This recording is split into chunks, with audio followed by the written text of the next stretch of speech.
Good evening, happy Friday, and welcome back to the show. It's been a rough week, but at least I have this to look forward to. A nice, cool, calming adult beverage, a great conversation with a friend like Aged Boomer, and hanging out with a group of people like all of you. You guys make me feel like nothing is impossible. But I should know that since I do nothing all day. And speaking of hanging out with good friends and great people, our special guest tonight is Stephanie Janiczek of Stephanie Janiczek Smuggler's Cantina. We have some great things to talk about, and I'd love to hear your thoughts too. So top off your glasses, get comfortable, and strap in. Here we go.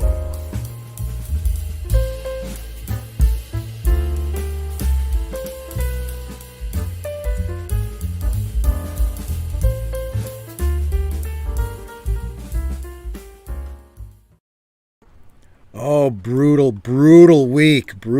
Let me just bring Stephanie right on in. How y'all doing tonight?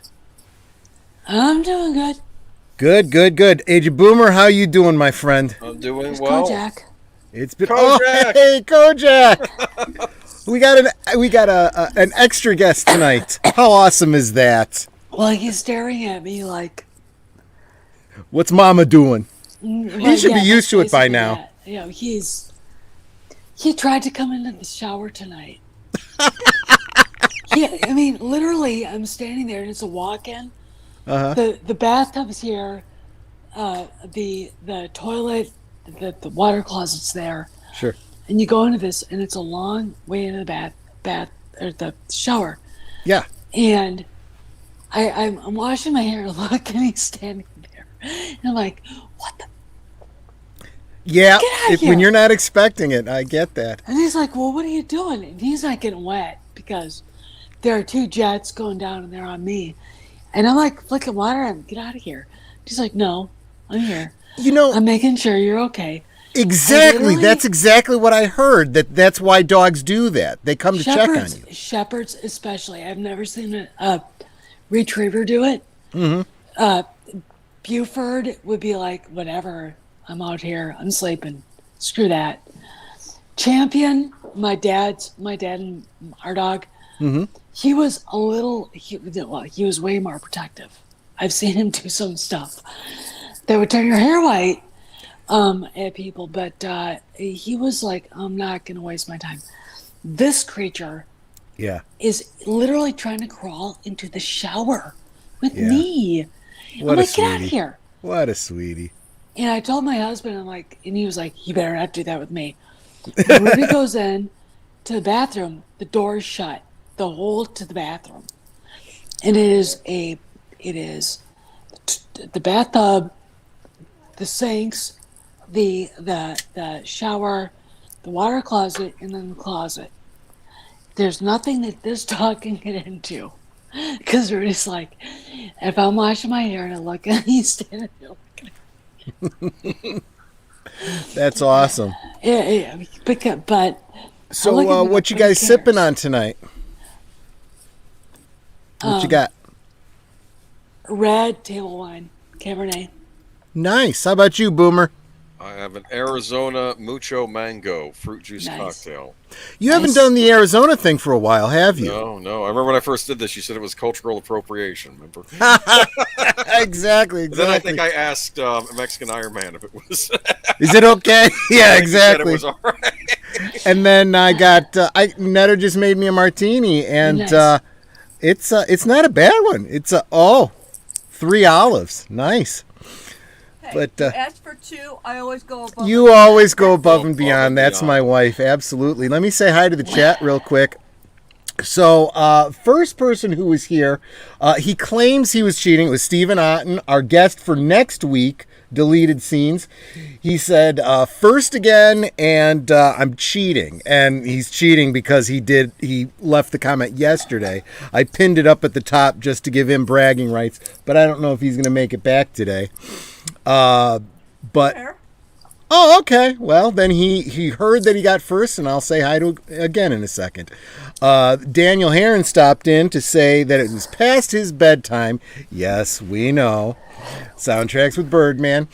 Catch the replay. You always do. You are a faithful, faithful friend. I super appreciate it. For glory and honor, looking forward to your comments tomorrow. Big Al, he says, have a great show. I'll be on the back of Sophie Thatcher's speeder bike. Yep. I saw her, and there's that one scene where she's riding and she looks down, and I'm like, who is this girl? Got to find out a little bit more about her. Can I say something, Troy? She Sure. doesn't exist. She doesn't exist to be pretty for the audience. I'm just letting you know. Oh, okay. What, you're saying she's like Alita? She's like created a computer or something? Never mind. It was a reference. We'll get into that G4 stuff later on or on Sunday. Whenever, Go Team Ghost Planet. We both can't make it tonight. We both have come down with bad colds. I'm really sorry. You and the boys take care. Feel better. Artificer Joni, good morning, everyone. Yes, it is morning where you are. So glad you could come spend your Saturday morning with us. Good to see you. Matt Anui, hi, how you doing? Good to see you. And, of course, Netter, who's been here the whole time. Netter of Netter's Network. Hello, love of my life. I love you too, sweetie. Hi, Netter. Great martini, by the way. Hi, Steph. Dee Pensky, hello there I'm at metal, Troy I can't Patilli. help it. Hi, Boomer. Hello? Star Wars theology. Oh, Yes. I am so thankful to Stephanie Janiczek because she introduced me to Star Wars theology. It's a lot He's of fun a to great chat guy. with. Yeah, he's a lot of. Yes. I've chatted with him in your chats. I started following his channel. Yeah. Good stuff. Yeah. I look forward to seeing more of his stuff, but I certainly love hanging out with him. Definitely appreciate that. And there he is, deleted scenes. Deleted. Film threat raid. He will be our special guest next week as we do a rewatch and deep dive on a very complicated film, but one of my favorites. I will be asleep when that happens. That's okay. Mulholland Drive. So Cool. if you're interested in that movie, maybe next time you watch it, you can pull our video in as a backing track or Audio commentary. Audio commentary. Thank you. DVD extra type of thing. Let's see. That's what Matt Anui says. That's what a captive audience, because they know you can't up and leave while in the bathroom. Talking about the dog. That's funny. Well, it's. I think it's You know how you watch them when they go to the bathroom, and they're looking Yep. at you, and you think they're like, "Oh, you're humiliating them." No, they're literally going. You're watching me. You're making sure I'm safe. So when they follow you into the bathroom and watching you, I mean, he opens up the door in the shower and the water closet. I'm like, you asshole. Yeah. And it's because he wants to make sure that you're safe. He doesn't. I mean, honestly, that's. I've talked to other shepherd owners, and that's it. That he is literally trying to bodyguard you, and it's like, but we're in our house, and okay, fine, and it's just you're washing your hair. There's suds, and you're kind of looking through the suds, and you're like, what the hell are you doing here? That's the thing. That's the thing. Yeah. It's like, why are you here? Go out. I mean, my dad's dog Champion wouldn't have wasted his time on that. But this guy's going, are you sure you're okay? I'm watching you. And I'm like, what the fuck? I feel like, and this is what I've heard from dog experts, what they're doing is they're saying, while you do your thing, I got everything covered. I'm keeping an eye on you, making sure you're okay. Yeah. You know, it's that whole pack mentality. Yeah, and it is. when you understand that, it's like, okay, it's not creepy. It's actually a sweet gesture. It's not. My husband would think it would freak him out.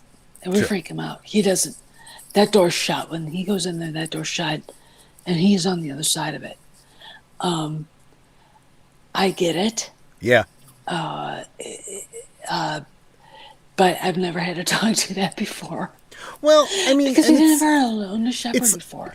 you compared it to going to the bathroom and they're watching you go into the bathroom. It's the same as when you're out at an outdoor festival and there's no bathrooms and you say to your friend, "Hey, I gotta take a leak. Keep an eye out for me." It's the same kind of thing. Yeah, and he's, doing what he does, and it's this is because I've owned dogs my whole life.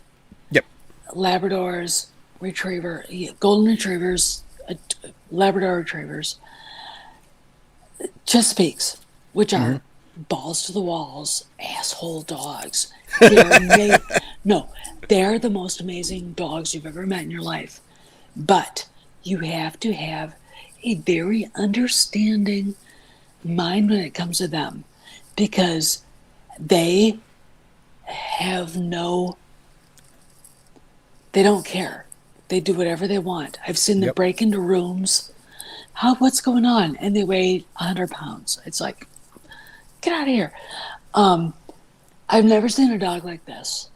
I've never seen one who literally follows me everywhere I go. And when I leave, like if I leave with Rudy and Rudy comes home and I don't come in, I get in the car and do something else.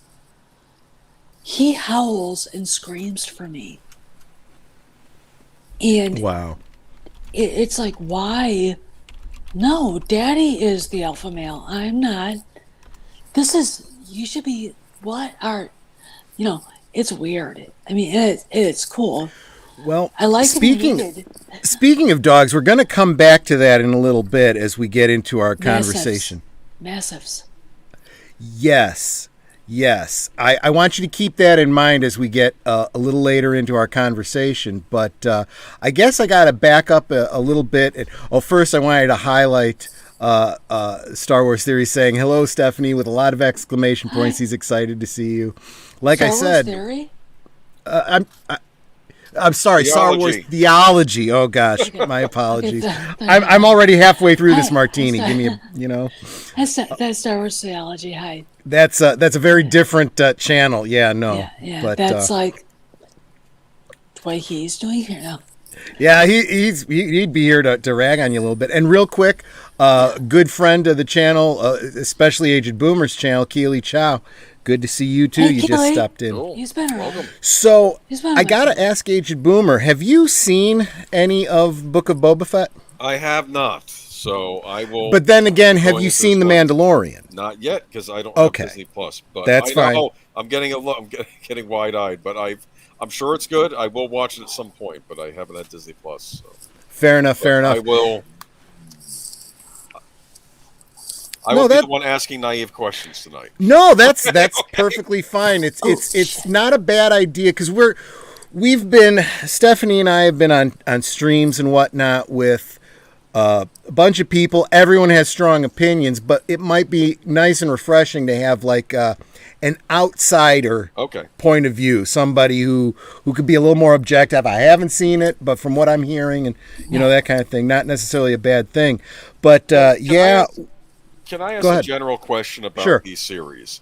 Yeah. Especially from you two who are longtime Star Wars fans from back in the old days. Are these Disney Plus Star Wars series the best Star Wars has been since the original trilogy? That's my main question. Or is that too hard to caveat? That's a little hard to answer. Here's how I'm going to answer that. And then I'll ask Stephanie what she thinks. Let's face it. The bottom of the barrel is those horrible abortions of films. the sequel trilogy, and only slightly better, which is like the easier to pick up turd is Solo: A Star Wars Story. I would say that Rogue One wasn't bad. It was a movie that didn't need to exist, but it didn't break canon, didn't hurt anything, and I liked the toys that came out of it. I'm the toy guy when it comes to Star Wars. And yeah, Mandalorian has absolutely been the best that Disney has had to offer. Okay. I would say that Book of Boba Fett's kind of Mandalorian light in a lot of ways, in my opinion. And I guess that's going to be the focus of what we're going to be talking about tonight. So we'll get a little bit more into that. But Stephanie, what are your thoughts on that and what I just said? Okay. It's okay to Best disagree with me, COT. Stephanie. You can do No, that. I know. I'm probably gonna agree with you on a lot of this. Okay. Best since the OT. Well, I do like the prequels Yep. a lot more than I thought I would. But it took The Force Awakens to make you go and watch them again, Yeah. and then go, "Holy crap, this is bad! This is bad! Holy shit, this is bad." The Mandalorian was a very well thought out show, and it is. Yes. And there were some slow parts, and the whiners complained, the usual suspects. Yep. But it was a good show. Rogue One, I liked a lot. It didn't break canon. I fell in love with Galen Erso, Jin's dad. I love that.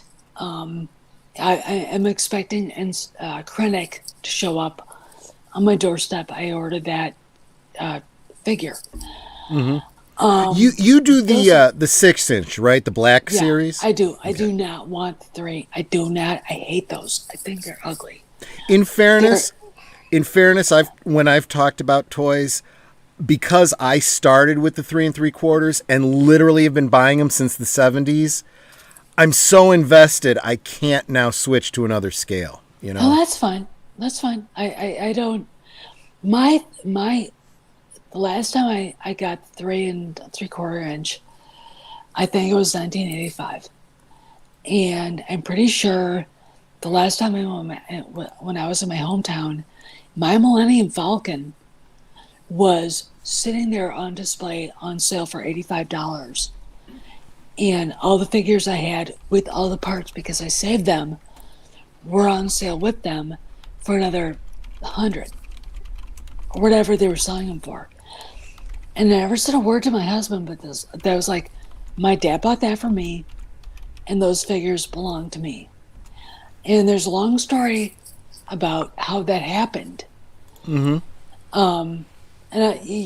Troy, you and I will talk about that. Mm-hmm. You, me, and Ned will talk about that. That's fine, but because that's a family thing. But when I started looking at the 6-inch, I was like, those speak to me better. the 6-inch are great display pieces, right? Yes, They are great for detail, for posability. I get that. I do.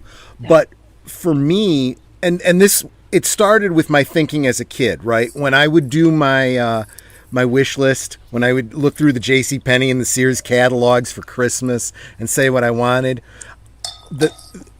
back then we didn't have 6-inch, but we had the 12-inch. They had the 12-inch figures and they have the 3 3/4. Yep. And I wanted to get those 12-inch, but I was like, yeah, but I could get so many more of the 3 3/4 for the price, plus play sets, plus vehicles.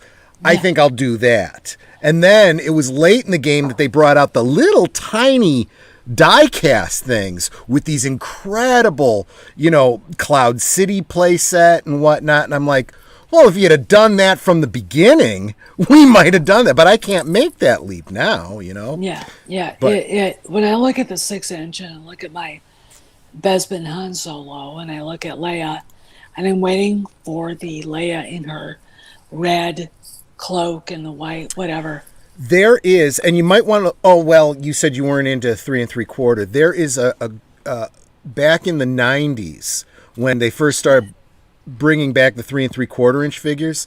Hasbro did 2-packs, all Leia related. So you'd get a Leia with a Luke, a Leia with a Han, and I think it was a Leia with an R2D2 with different outfits. And what was interesting about those figures is they were figures that had been previously released, but they started giving them cloth goods, which previous figures hadn't had. So the Bespin Leia had this nice flowing gown, over the molded plastic that came with a Han Solo, the Bespin Han Solo with a cloth jacket.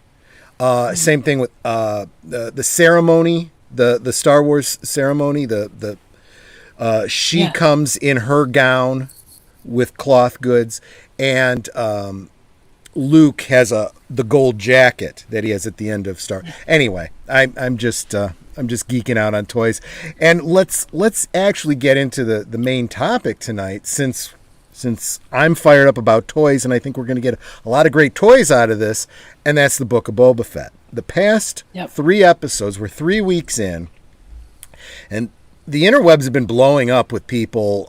Some people enjoying it, some people, but unfortunately, I've been seeing those voices getting quieter and quieter as they've been silenced by the black pills that just seem to want to pick apart the show and hate on the fact that they don't like the look of the swoops, and they, don't like the pacing and the so on and so forth. But, and this is where your education starts to come into it, Agent Boomer, because you've been sitting on the sidelines on this.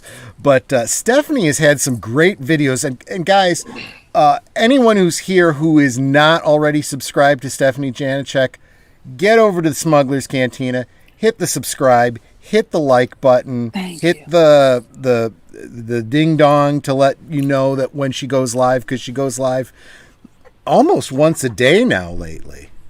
It's definitely worth it. You want to be there for that. But she's got hot takes on everything.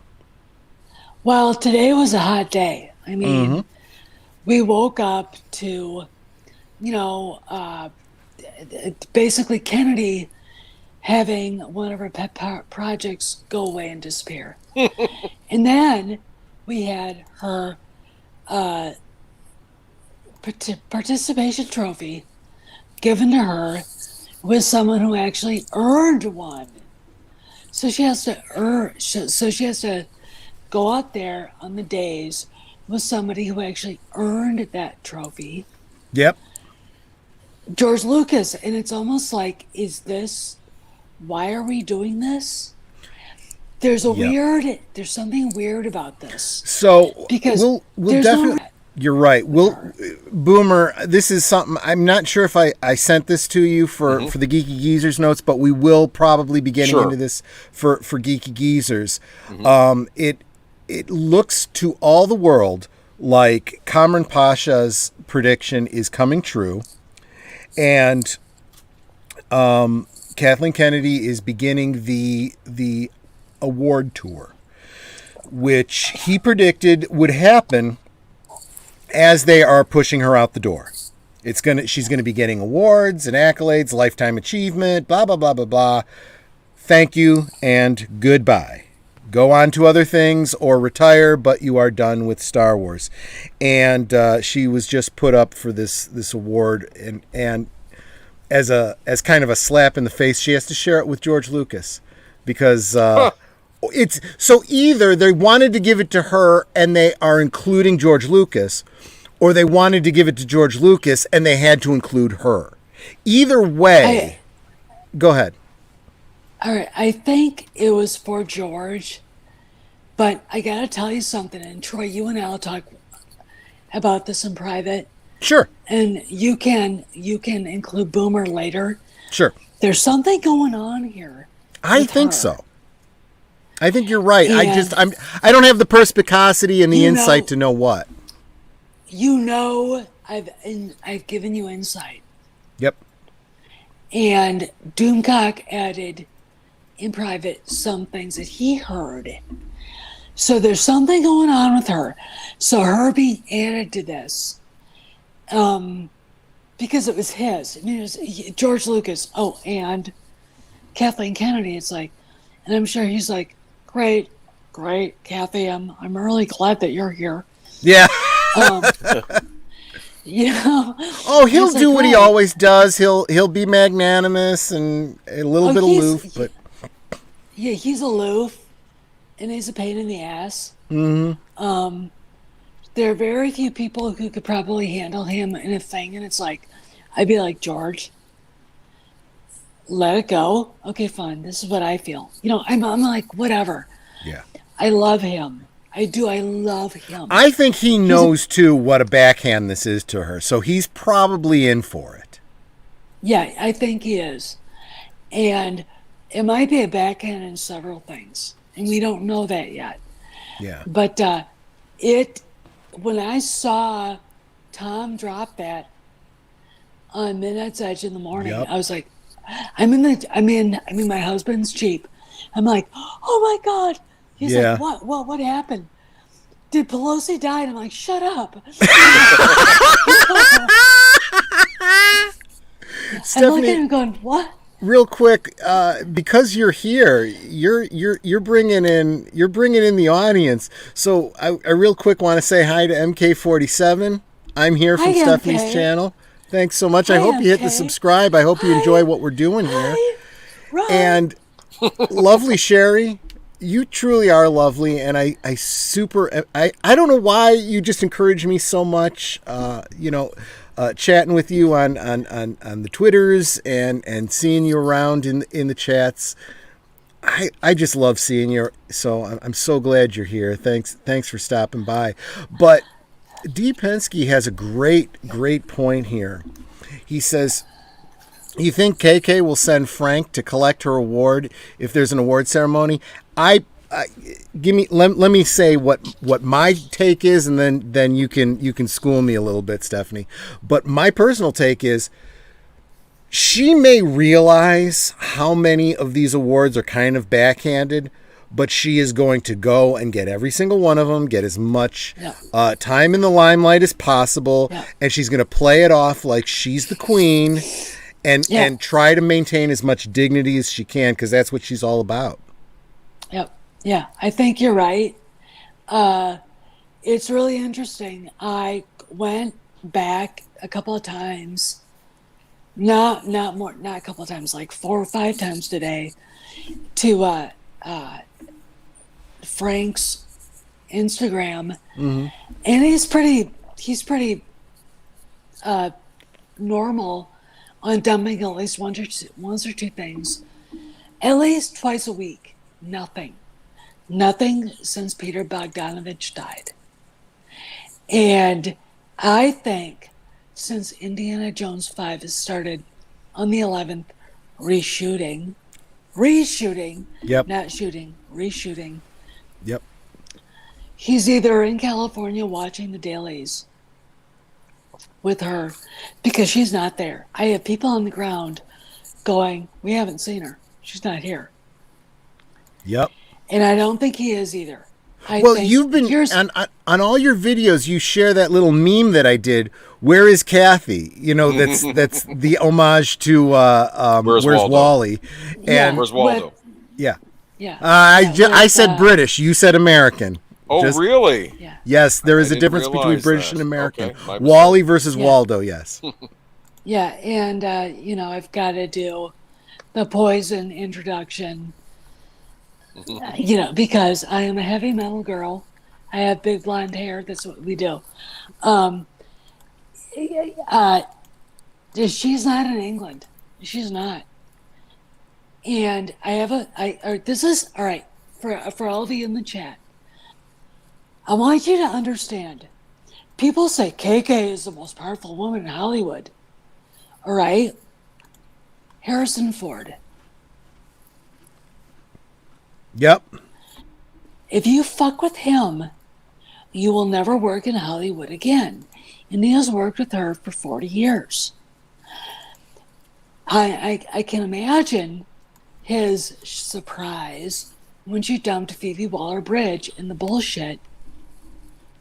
Okay. And then he gets hurt. And then it goes on for a week. And then suddenly he's riding around London, Mayfair, without a thing on his shoulder, on his bicycle. Okay, how hurt is he? Harry, I love you. I love you. I think you're the greatest guy in the whole world. He played this to the max to slow the production down. And then in November, Doomcock's rumors showed up in Daily Mail. Harrison Ford was the one that dumped that. He was the one that probably went to Bob Chapek and said, I'm not going to do this. This is bullshit. I'm not that badly hurt. I'm not doing this. She's going to ruin Indy the way she screwed Han and Luke and Leia. I'm not going to let her do this. That is exactly what happened. I felt like, and you would have a better insight on this than I would. I felt like when he did Force Awakens, he saw this as, okay, I can finally be done with this whole Han Solo thing. And he didn't think it through too much. And it wasn't until after the fact, he looked back and he's like, oh, that's a pretty crappy look. And then he read the script for Indy and he was like, oh, fuck no, you're not doing this shit to me again. I think that stuff came later when they got in England, and then suddenly all this shit was just like, I can see him going, holy shit, no way. Yeah. This is bullshit. And, you know, he got hurt. And of course we had all this drama, and I'm not going to say the people that were running around going, see, we told you, he's too old. But then they were celebrating Clint Eastwood at Theaters 91, and I'm going, you're so full of shit, I can't even say anything. Anyway. If anything, he's used all of that kind of talk and the ageism and all that kind of stuff as, okay, fine, I'm an old guy, so I can drag this out as long as I want. Fuck you guys. Yeah. Yeah. And the fans too. And you know who I'm talking about. Oh, absolutely I do.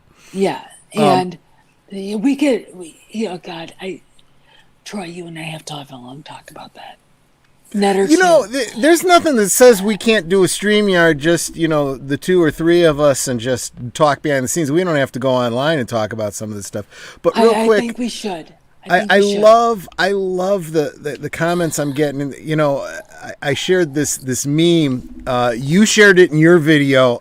I got to say, you know, I cannot tell, and I comment all the time. I cannot express how excited I get when I do a meme and I share it in my group or whatever, and you go, I'm stealing this, and you put it out on your videos, and I'm like, she gave me a call out. She, because you always credit me with that stuff. Yeah. But I do music to it too. Oh yeah, you do. And I've been completely mispronouncing this. It's D. Pensac. I've been saying Penske. It's Pensac. Sorry about that, buddy. Pensac. But love that meme. Thank you for creating it, Troy. Yeah, let me tell you. Those of you that know what the base picture was that I photo manipulated can look back at it and do a comparison, and you'll see I worked in the jeans of the guy that was standing there. And her husband, by the way. Oh, was it? That was Frank. I didn't realize, but I had to add a butt to him, and I had to put I had to take somebody whose arm was over him out of it, and I had to put a background behind him, and I spent way too much time during the workday. Shh, don't tell my boss that you know. But I'll listen to Stephanie's videos, and she'll say something, and I'm like, oh, that requires a meme, and then I do a little search, and I pull open Photoshop, and this is the result, you know. You know, I'm gonna say this. I want a meme of Jason Solo force choking Kyle Ron, and there's a because I'm going to make it go viral. I don't care how I do it. Mm-hmm. But the moment the twins, and they will show up, I really think that George Lucas, he had his sequel thing going, but I think he lost the idea that there should be twins. Yep. He had a daughter, Solo, who's out doing whatever, and he had this whatever. But what I want is Jason looking at Kyle Ron and just holding him up like Vader and choking that motherfucker. Do you get? I don't know if you had the same impression, but as we went through this whole trilogy fiasco, the sequels, when you saw Kyle Ron, when you saw Rey, and you didn't know what her origin was. Did you not suspect in the back of your mind this was meant to be the twins? You were going to find out they were brother and sister, and I thought they were. Yeah, that's what I thought too. She looked like Padme. She literally looked like Padme, and she was chosen because I really, really think that this was a clusterfuck of so many things. Yep. And she was supposed to be his sister, and you do know this, that my idea for this was Han lost her and was running around looking for her and wouldn't come back till he found her. And guess what? Yeah. Now there's a book, but Lando is looking for his daughter. Yeah. That's my story. They're drawing from unused concept ideas, and this is what is this is what bothers me. That from me. Over and over and over again, I see this. They talk about, all the different other ideas that they had planned and shot and filmed and redid. And it's like you had the resources to put together something good, and you decided to find the worst aspects, and you gave us what you did. And this is why you're suffering the way you are. Well, I think it's when I look at the people that have left Disney, Iger, who was like, well, we didn't want to do anything with the lore. And now we're in really deep lore right now. Mm-hmm. If you look at Boba Fett. Yep. And fans and are going, oh my God, is that really Boba Fett? It's like, you're supposed to be an EU expert. Go sit down over there and think about your life. Okay. Yep. That's we're getting exactly what they wanted. Yep. But they're like, You're kind of bringing us back to our main topic there, Stephanie, and that's, we have a community that on the one hand they want to be respected. They want what they want, and then when they get it, they complain about it. And you get all this comment about fan service and member berries. And it's like, look, let me explain to the chat, anyone who listens in the future, let me explain the difference between fan service, member berries, and what we're actually seeing, okay? Real storycraft, okay? Member berries is what we got in Solo: A Star Wars Story. You have some background object that is an Easter egg for the fans. That's their wink, wink, nudge, nudge. See, we know the lore. We're acknowledging it. When your whole story completely undermines the lore, that's member berries, okay? Yeah. Whereas, in quotes, fan service, you say it like it's a negative thing, but every story is fan service. If it's not, it shouldn't exist. Yeah. Every story is communication between an author and an audience. It is me telling you a story. And my job is to entertain you, make you want to enjoy the story, to consume it, and maybe cause me to have to, do more stories because you enjoyed it. You call that fan service? I call that business. That's just the way it is. Yeah. And I think that people mistake true storytelling with fan service. Okay, let me explain that because it's an important point. If you're writing a sequel, or you're writing a side story that takes place in a certain universe, okay, it is absolutely necessary that you include things that tie it to that universe, whether it's an Easter egg, if you want to call it that, or, the ambiance, or the mise en scene, if you will, the way you frame the picture, whatnot. You set it on Tatooine, whatever. you want to call that, fan service, fine, but I'm telling stories about people in this universe. I have to draw from the history. They have a history that happened. I have to refer back to that. That's not fan service, that's storytelling. Yep. Yeah, and you're right. And there's a way to do it, and there's a way to do it wrong. Ghostbusters Afterlife did it right. The Star Wars sequel trilogy killed it. Shot it, walked it out in the middle of the field, pulled out the 9mm, put it in the middle of its head, and boom, dead. They didn't know what they were doing.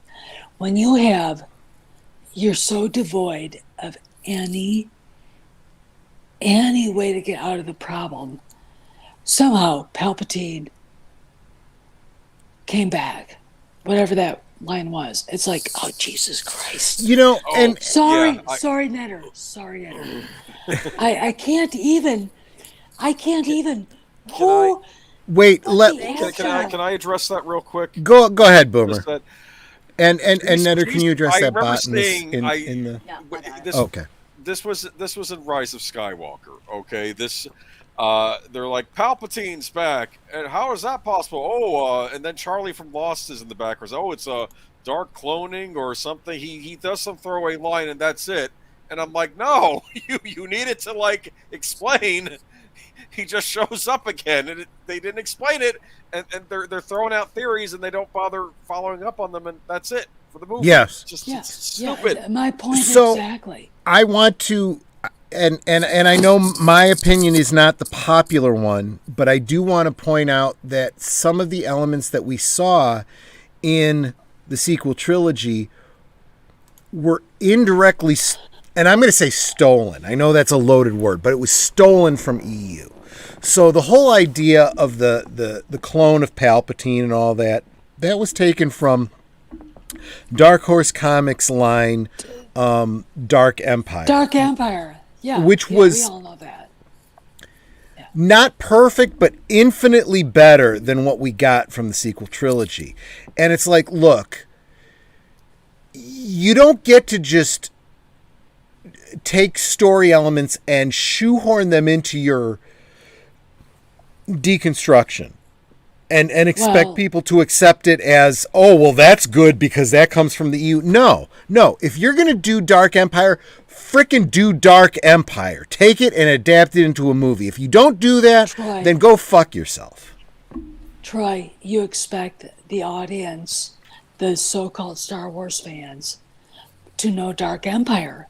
And oh, by the way, there are people who are EU savants, big, oh my God, I know the EU, who didn't realize that Jango Fett was actually the heir to the Mandalore, which makes Boba Fett the heir to the Mandalore.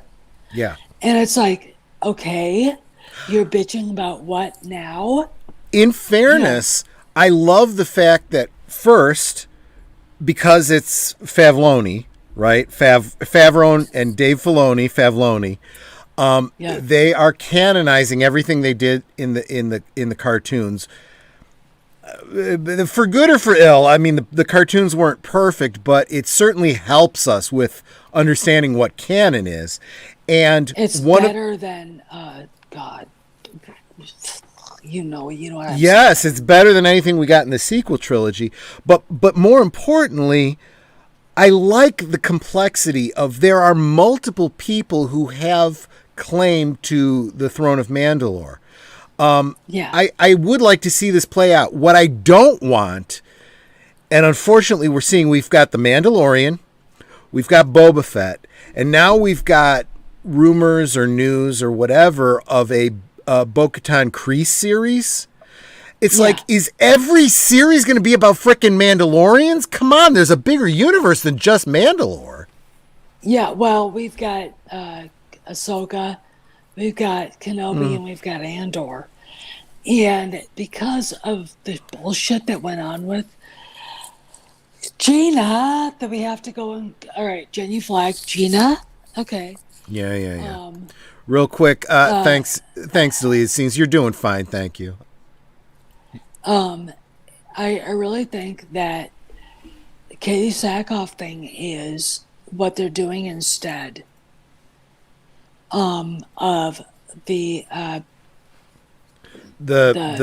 Rangers of the Rangers New of Republic. the New Republic. You know, Yeah. but here's the thing, okay? What they should be doing, and I know, and this is going to get into another point that I wanted to bring up about Book of Boba Fett, and really everything that Disney's doing right now, and that's they should have done all of this within the same series, okay? So The Mandalorian, if you're going to call a series The Mandalorian, okay, then all of these Mandalore stories ought to be done there, okay? So the Bo-Katan Kryze story should be done within The Mandalorian. I'd say even the Book of Boba Fett stories should be done within Mandalorian. Yeah, but think about the shit going down with Gina the last year. This Bo-Katan thing was not Right. thought of a year ago. Okay, so you're right. Stephanie, what you're alluding to, and this brings up a big point that I wanted to get into, something that Script Doctor said over on Midnight's Edge that got my gears turning, is you have, and you and I have both made this point. Hollywood and all of this is like the Titanic, a huge ship with a tiny pin. If you want to avoid the iceberg, you don't get to turn on a dime. It takes a long time to turn that big ship. And if you see a big change in the thought process of Hollywood, it's like 3 years out before you see those changes happening in the production. And here's what I mean by that. Midnight's Edge was talking about several articles, one big one from Dateline, and Boomer and I will talk more about this on Sunday on Geeky Geezers over on Age of Boomer's channel. Subscribe to him if you don't. Links in the description. But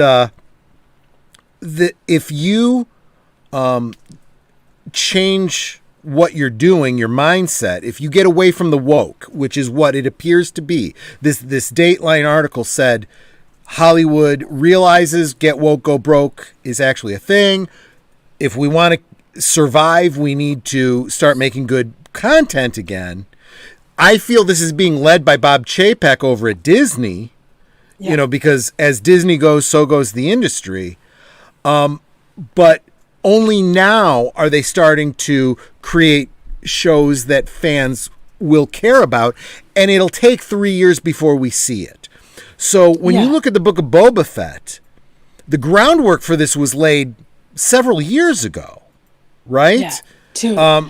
Well, if you think about it, they were talking about a movie in 2018. Mm-hmm. Then it turned into streaming. Yep. Probably when Jon Favreau was going, I can make this better. And Bob Iger going, well, I'll go do it. And what we're getting with the Book of Boba Fett is a hurried, rushed, it needed a lot of editing. Okay. It's not, and I love Robert Rodriguez, but he has to be tamed. He has to realize he's doing Star Wars, not Robert Rodriguez. So actually, you make a great point. Don't before you go on, I want to interrupt you because that you brought up a point that I did want to at least get in here somewhere. There is more going on here than just Star Wars and the Book of Boba Fett. And this is just the way Hollywood works.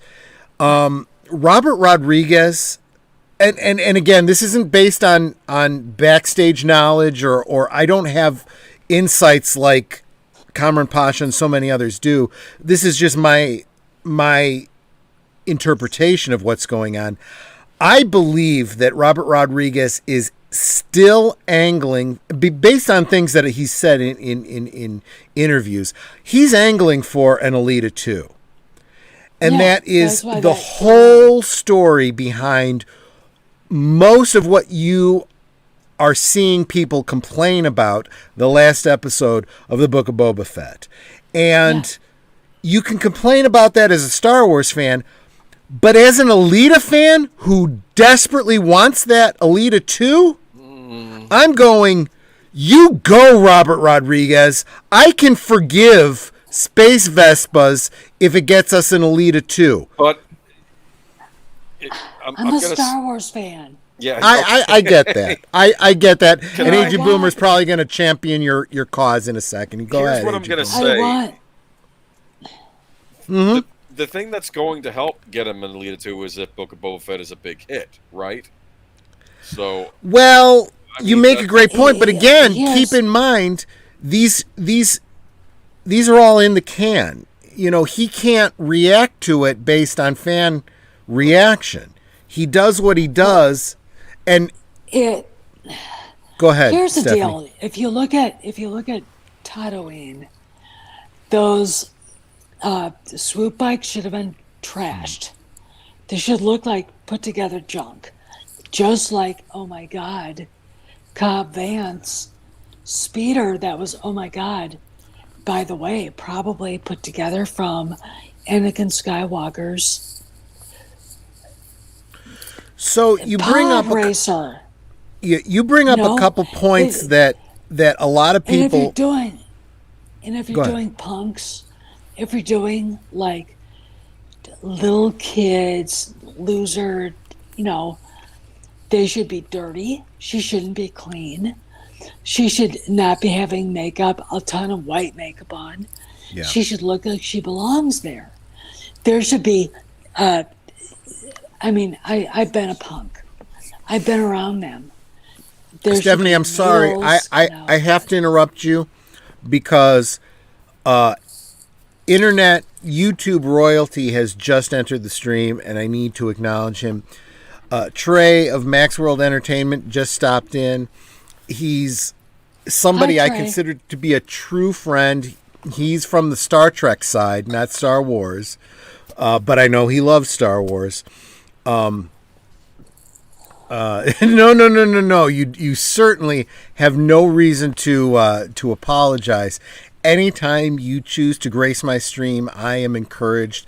Please, everybody, I would encourage you to subscribe to Max World Entertainment and hit the notification bell because he is big on hosting fan films, mostly Star Trek, but he does kind of everything, and he's a positive voice in fandom. His catchphrase is instead of bashing what you hate, support what you love. I will still bash what I hate. I'm sorry, Trey. I always will. But I love the fact that you are positive about supporting what you love. And he is good people. So I just wanted to real quick. I love your hat, Troy. I wear it every week. You know what? This is a great opportunity for me to get off topic and talk about this hat. This is my grandfather's hat. My grandfather, when he died, my mother gave this to me. And it's the only thing I have of... Well, no, that's not true. I have my grandfather's hat, and I have the watch that he wore on special occasions. And I wear this hat every week just because. And it's classy. I like it. I like this image. I wear this whenever I dress up. If I go to a funeral, a wedding, anything where I wear my suit, I wear this hat. And I wear this hat, if I'm going to be on stream, I'm going to take a cue from Soundtracks with Birdman, and I'm going to dress up for it. And this is what I do. To Troy's grandfather. Oh, va salud. Thank you so much. I super appreciate that. But yeah, I appreciate you bringing that up, Trey. I love that's, that. I love that's it. great. From my dad, I've got one of his hunting hats. our dog's collars, and two. There ended up being two left. There's a set of glass Christmas bells, and a tray fell and broke. Three of them. Two of them survived, a blue and a red one.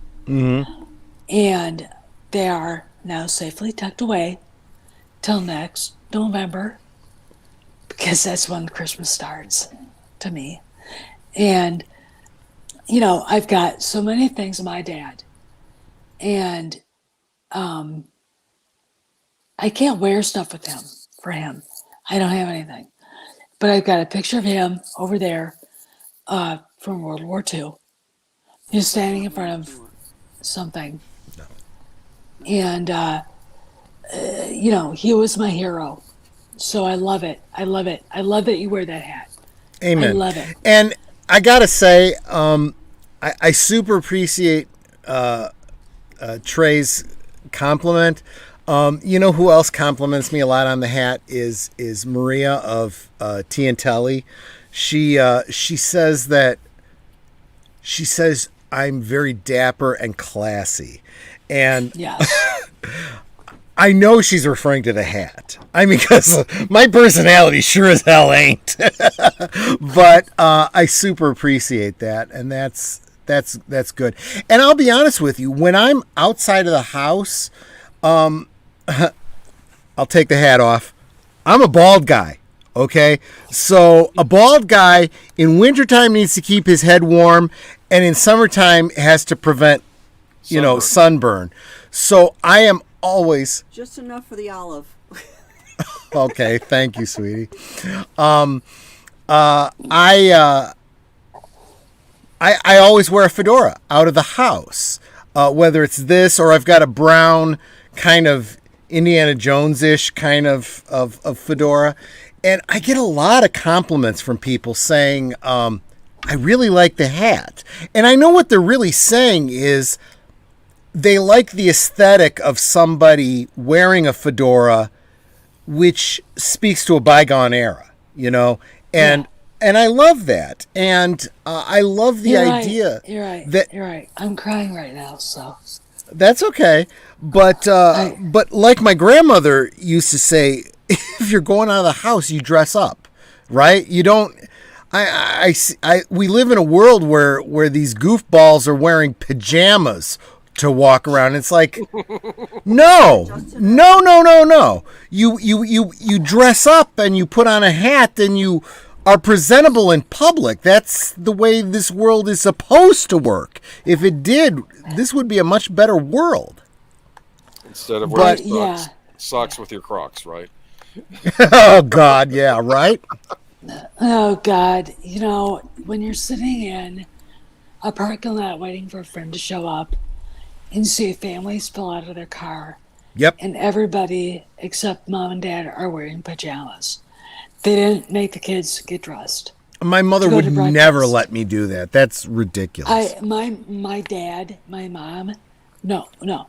My mom would freak. My mom would scream. My dad would go, "You get your ass back in the house and God,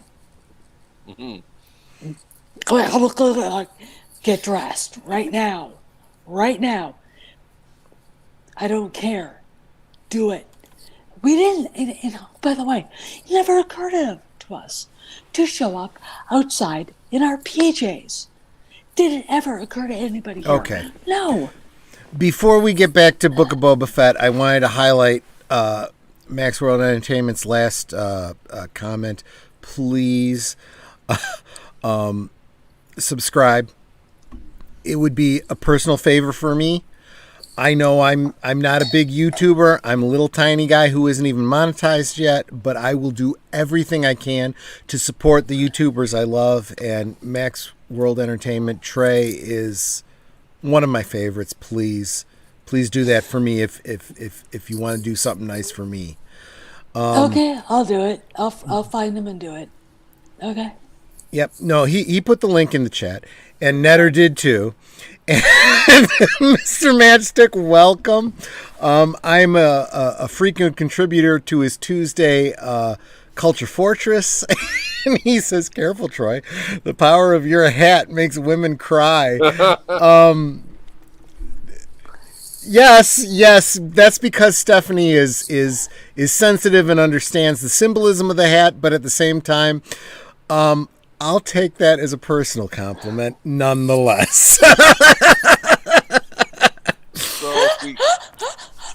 I mean, sorry, ladies, I am off the market, but if it helps my channel, how you doing? But anyway, I mean, it's kind of like what Tom was saying earlier today. He's like, hey, if you're into me, I don't care what gender you are. I may not be into you, but go for it, man. And I totally cleaned up what Tom said earlier today. But anyway, getting back to the Book of Boba Fett, we are dealing with something that really bothers me, because as we talk about, and this goes back to what Trey is always saying, support the things you love instead of bashing the things you hate. We have a lot of people out there bashing the Book of Boba Fett, and the worst thing they can come up with is they don't like the aesthetic of the space Vespas, and they don't like the pacing, and the idea of a Rancor being depressed, hurts their fifis or something. And I really feel like if this is the worst you can come up with, we're doing pretty damn good, okay? Because there's a lot more going on here than just, the things you don't like about the Book of Boba Fett, right? Because, first off, you have to understand, we lost you, Stephanie, we can't hear you, but that's okay. If you need to drop out and come back in, that's okay. Can I share a childhood secret? Go ahead. When I saw Return of the Jedi, when I was like 5, I think I was 5 or 6 at the time, I felt bad when the Rancor got killed. I felt bad for the caretaker. Agent Boomer, that's a great segue into one of the things I wanted to point out, okay? Everyone is talking about, it's a depressed, it's a big dog. Is that what it is? Yes, and that was established by George in Return of the Jedi. When Malakili cries because the Rancor died, that implies a great deal of story that goes before it. That relationship between Malakili and the Rancor, that tells you something. He did see it as a pet. He cared for it. He loved it. And when Luke killed it, rightly so, he was trying to preserve his own life. But Malakili was in tears over that, right? So this whole idea of treating the Rancor as a pet, like a dog, already established in canon by George. Get the fuck over it, people. Mac wanted to know about the Wolfman. Oh, okay. Let me, especially since Stephanie's working on a thing. Digging the Wolfman, Troy, did you get to see the Jason that was out not too long ago? I got one for Christmas and was thinking of you and was wondering if you had one, was going to do a review on one. Trey, are you referring to a NECA figure? If you are referring to a NECA figure, I got one. I got one because for whatever reason, Mego was unable to get the license to it, probably because of NECA. If that's what you're referring to and you're going to do a review of it, I'm totally looking forward to it. I got one, and I got it on the secondary market, so I spent so much money, Netter won't let me open it to display it. But if that's what you mean. Yeah, I'm asking if you're going to do a review, not that he's going to do a review. You misread. Oh, I misunderstood. I did do a review of the Michael Myers figure. Maybe I should do a review of the Jason figure. Might be unfair since I can't open it, but maybe that'll be an excuse. Netter's giving me the stink eye. If it's a resealable one, It's, go ahead and open it. If it's not, I don't know. I'll have to check it out. But yeah, that's a little off topic. Now that Stephanie's back, Stephanie, you wanted to jump in I here. gotta say something. Yeah. I'm having trouble with my audio, Okay. That's fine. so I have to wear these, Okay. and normally I don't have too. to. I'm losing power, Oh. so I've got to go. Oh. Okay. I just want to, yeah, because this is gonna die. Okay. So basically, I want to say, episode 3 could have been better, Yep. but we needed editing, Yep. which I think, let's put it this way: the Boba Fett has been rushed. It's obviously rushed. They wanted to have something from Star Wars for Disney Plus at a certain point, and they rushed it. So it looks like it was rushed. Mm-hmm. I'd like to see what's on the editing floor. Yep. Robert Rodriguez is a great director. His aesthetic might not be where Star Wars is. At the time that we're talking about, it's dirty, old, used. That thing that, you know what I'm saying? It's aesthetically, but it's not bad. So if you haven't seen it, just watch it for the story. Don't expect.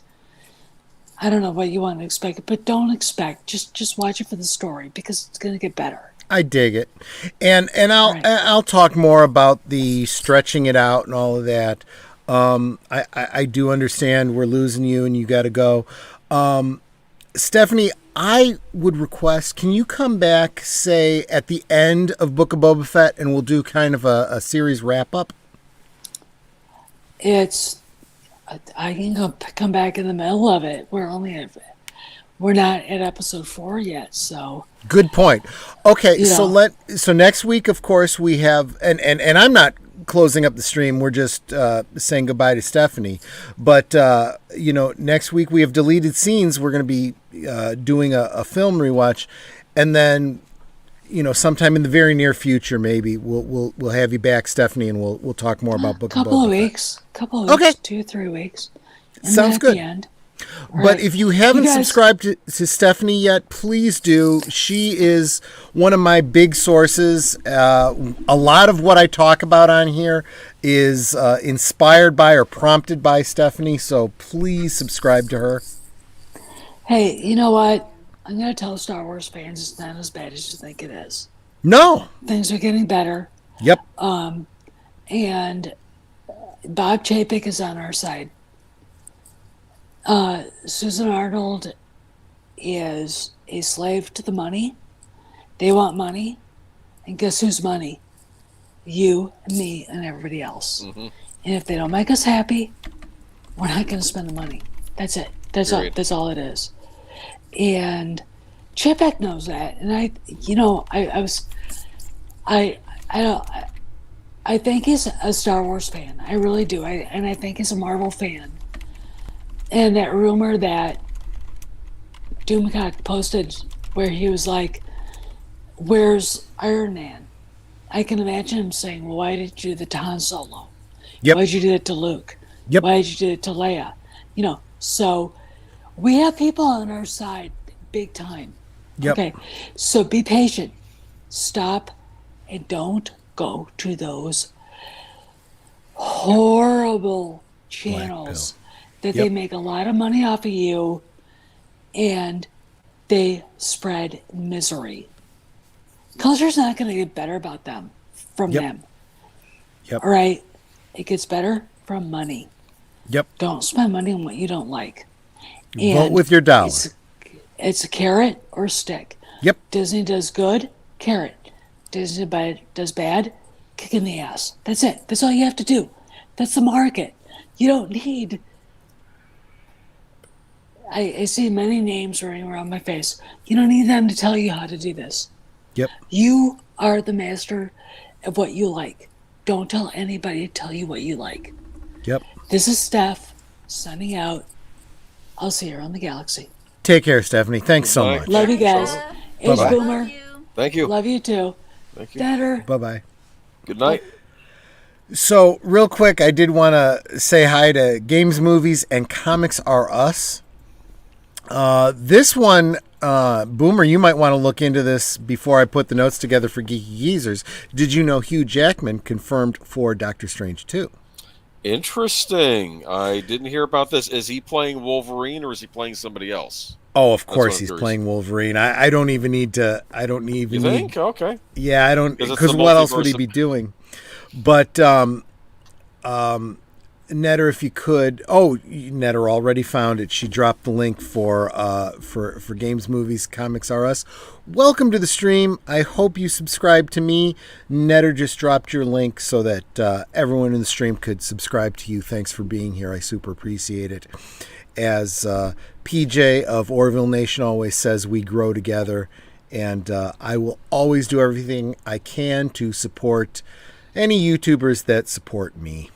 You know, you guys are awesome. Because it's hard. It's hard to build your channel. Yes. I'm at last I looked, I was at 333. Oh, And poor baby. I know that some of my subscribers are not real. They are bots. So I'm going to lose them pretty soon. So anything you guys can do to help get the word out about my channel if you enjoy it. I would love to get to 1,000. Maybe get Can monetized. I tell the bots to subscribe to my channel when they're in my chat next time? Yeah, 'Cause right. Maybe I won't kick you out if you want to subscribe. Right. Exactly. Actually, I'll But- say this: I did clip that Ghostbusters talk we did, and the video didn't do bad. I mean, it's not doing. I mean, obviously for me, 76's views is paltry compared to, I'm sure, a lot of other channels. But for me, that's pretty good. So that's Yep. yeah. So, real quick, let's wrap up the main topic. Stephanie got all of her main points in, but Can I bring up something? Sure. Are the complaints about Book of Boba Fett the typical Star Wars fan nitpicking stuff that we've been dealing with since, quite frankly, Return of the Jedi? I remember being a kid, seeing Return of the Jedi, and then every adult in my life was doing Monday morning quarterbacking on that movie. Yep. About what they would have done, about things they'd read in like Playboy magazine that didn't show up in the movie, and all this stuff. This was before the internet, people. The people still were doing this stuff even back then. Yeah. So yeah. There's a couple things going on here, and this is a perfect transition into exactly what I wanted to talk about. So on the one hand, yes, you are getting the typical fanboy bitching. Okay. Actually, since I'm sitting the way I am, I should be facing you when I'm talking to you. Put that back. I'm facing you. Yes, exactly. You know, Well, I'm talking I'm to a looking guy on into a my- tractor, for fuck's I'm sake. looking into my palms, wondering what I've done with my life. That's probably What am I doing? Oh my god. could have been a contender. I could have been someone instead of a bum, which is what I am. Oh yeah, that's not such a cool quote when you take it all the way out, right? No. Anyway, it's a great quote. so first you do have the but actually, fans, that want to pick things apart, and that's a whole other aspect. They're going to bitch about everything. You've also got the group of people that are what I refer to as the never Disney people. Anything that doesn't involve George Lucas, because everything George did was holy writ, is anathema to them and sucks. So that's where they're all coming from. There's that aspect. You also have the fuck Disney for what they did to Gina crowd. That's a big one, okay? Yeah. Because the whole Gina situation galvanized the fans to say, I am canceling Disney Plus. Okay? I understand that. That's the stick, right? As Stephanie was talking about. But on the other side of that, there's got to be a carrot. Okay? Regardless of what they've done in the past, Disney owns Star Wars. You got to get the fuck over it. Your exalted George Lucas sold his baby to the white slavers. His words, not mine. Okay? That's what George did.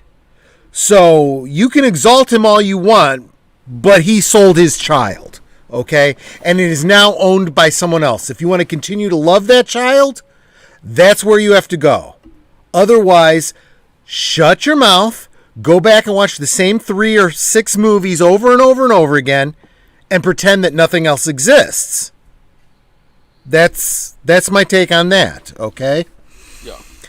So this is what we come down to. We now have a situation where you have a group of people that are actually watching the Book of Boba Fett. So they didn't cancel their Disney Plus when when Gina was. Gina was. She wasn't fired. She just wasn't recontracted. I'm not going to say she wasn't done dirty. She absolutely was. They did it in a very public way. If they had done it on the hush hush, that would be a different story. But the way they went about it, exactly. And that was someone. We suspect someone maybe in Hidalgo's camp or whatever did that, but we don't know for certain, right? And I do want to address D. Pensac's comment. I don't think George expected Kathy to do what she did with this creation. Yeah. He put her in charge because he thought she was an ally who would shepherd it in his spirit. He did not realize she would fucking stab him in the back. He was too trusting, as Tarkin would say. And this is why we end up where we are. But I will put the responsibility on George. George, you created this. You put her in charge. So for all the people that are saying, well, this isn't George's vision, too fucking bad. George put her in charge. It's all fucking George's fault. There, I said it. Okay? He created it, and he fucked it too. Here's what happened, though. People have argued that. Now, I don't know if this is the case. That he may have just brushed it off, but I remember hearing some people complaining that George got bullied out of Star Wars by that people were relentlessly hounding him over the prequels, and he just gave up. Now, I don't know if that's really what happened. I'm just saying that was what some people. I think that the problem that fans have is they get tunnel vision. Mm-hmm. All they see is this very narrow corridor of the truth. And there's so much other stuff going on out there that they're just not fucking paying attention to. Okay? With George, let's take the man at his word. Okay? He had other things going on and other things he wanted to do. He wanted to make other movies. And he had a family. He's a family man. Okay? Yeah, he just recently had a child, I think, right? Yes! Yeah. So for fuck's sake, this guy does not exist to be your fucking slave and create Star Wars movies for you. Get the fuck over yourself. Okay? I have a question, though. I mean, I don't know if any of these other projects have come to fruition. I know he did there was a movie about the Tuskegee Airmen that he did, but I think that was when he was still running Lucasfilm. He did? I didn't even know about this, and no, he didn't direct it, but he kind of produced it. It was a pet project of his. Was it good? It's all right. I'll have to look into it because I don't know. There were things I liked, things I didn't like. I thought that the German characters were a bit one-dimensional. That sounds like George. And here's the thing: I understand they were the enemy of this country. I understand, but still have nuance. Like when you're watching Raiders of the Lost Ark, they're the adversaries, the bad guys, but they still feel like people. You understand? Mm-hmm. They not these stripped down caricatures and whatnot. But it was interesting though. It was interesting they did a movie about it though, about that part of American history. I'll have to look into it. You know what a World War II buff I am, and how into World War II films I am. Yeah. But anyway, yeah, I think people need to first get over the fact that George isn't perfect, okay? We have done many commentaries about the fact that Star Wars itself would have sucked if George had his way, okay? He's a great idea guy, but Star Wars was saved in the editing by Marsha Lucas. Empire Strikes Back is better because of Lawrence Kasdan. I mean, everybody who has ever made a movie will tell you it's an ensemble cast and everyone brings their strengths. You know, there's no one person who is responsible for all the success. So let's kind of fucking get over deifying people and saying George created Star Wars, so he's perfect. And Gene Roddenberry created Star Trek, so he's perfect. No, these people are not perfect. And left on their own, what you would have gotten would have been shit. Okay? With Gene Roddenberry, I would say you need to look at authors like A.C. Crispin and other writers who contributed to Star Trek and made it better than what Gene came up with. Did Harlan Ellison? Didn't he write? Harlan Ellison, thank you, was another perfect example. Thank you, H. Boomer. Gene Roddenberry. It's weird because you get things like Star Trek where Gene Roddenberry, of course, created the outline, and I know he was heavily involved in the original series, but then you have other people come in like Nicholas Myers, who had his own vision for Star Trek, right? And he elevated it again. Yes. Nick Meyer is the example I use whenever somebody says, "Oh, this person doesn't, like comics, so he shouldn't be doing this movie." Bull fucking shit. Okay? Just because you're not into a particular genre doesn't mean you're not a professional and you can't do a good job, and Nick Meyer is a perfect example. He had no fucking clue what Star Trek was. He educated himself on it. Exactly. He looked and he's like, "You want me to do the Star Trek thing? What's Star Trek?" And he watches some episodes of Star Trek and he goes, "Oh, I get this. Yeah, I can work with this." And he didn't shit on the lore. He didn't reboot it. He didn't remake it in his own image and deconstruct it. He said, "I'm going to do this thing and then add something to it." And what he added was brilliant. He got it and he made it better. That's awesome. And honestly, I think that's what Jon Favreau does with everything he touches. Because honestly, I don't think he would touch a superhero movie or Star Wars or whatever he works on if he didn't take the time to go, "Can I do this thing? Can I do it well? Let me look into this." Okay, I understand this. He understands storytelling. He understands myth making, which is what George is all about, right? He understands storytelling. He understands myth making, which is why he listened to good advice when he did, right? Which is why we got the masterpieces we did. Steven Spielberg is another great example. Steven Spielberg has done great work. He's also done some shit. He really has. You got to understand that these are human beings. These aren't, gods on high. These are human beings that can do brilliant things and could do shit things too.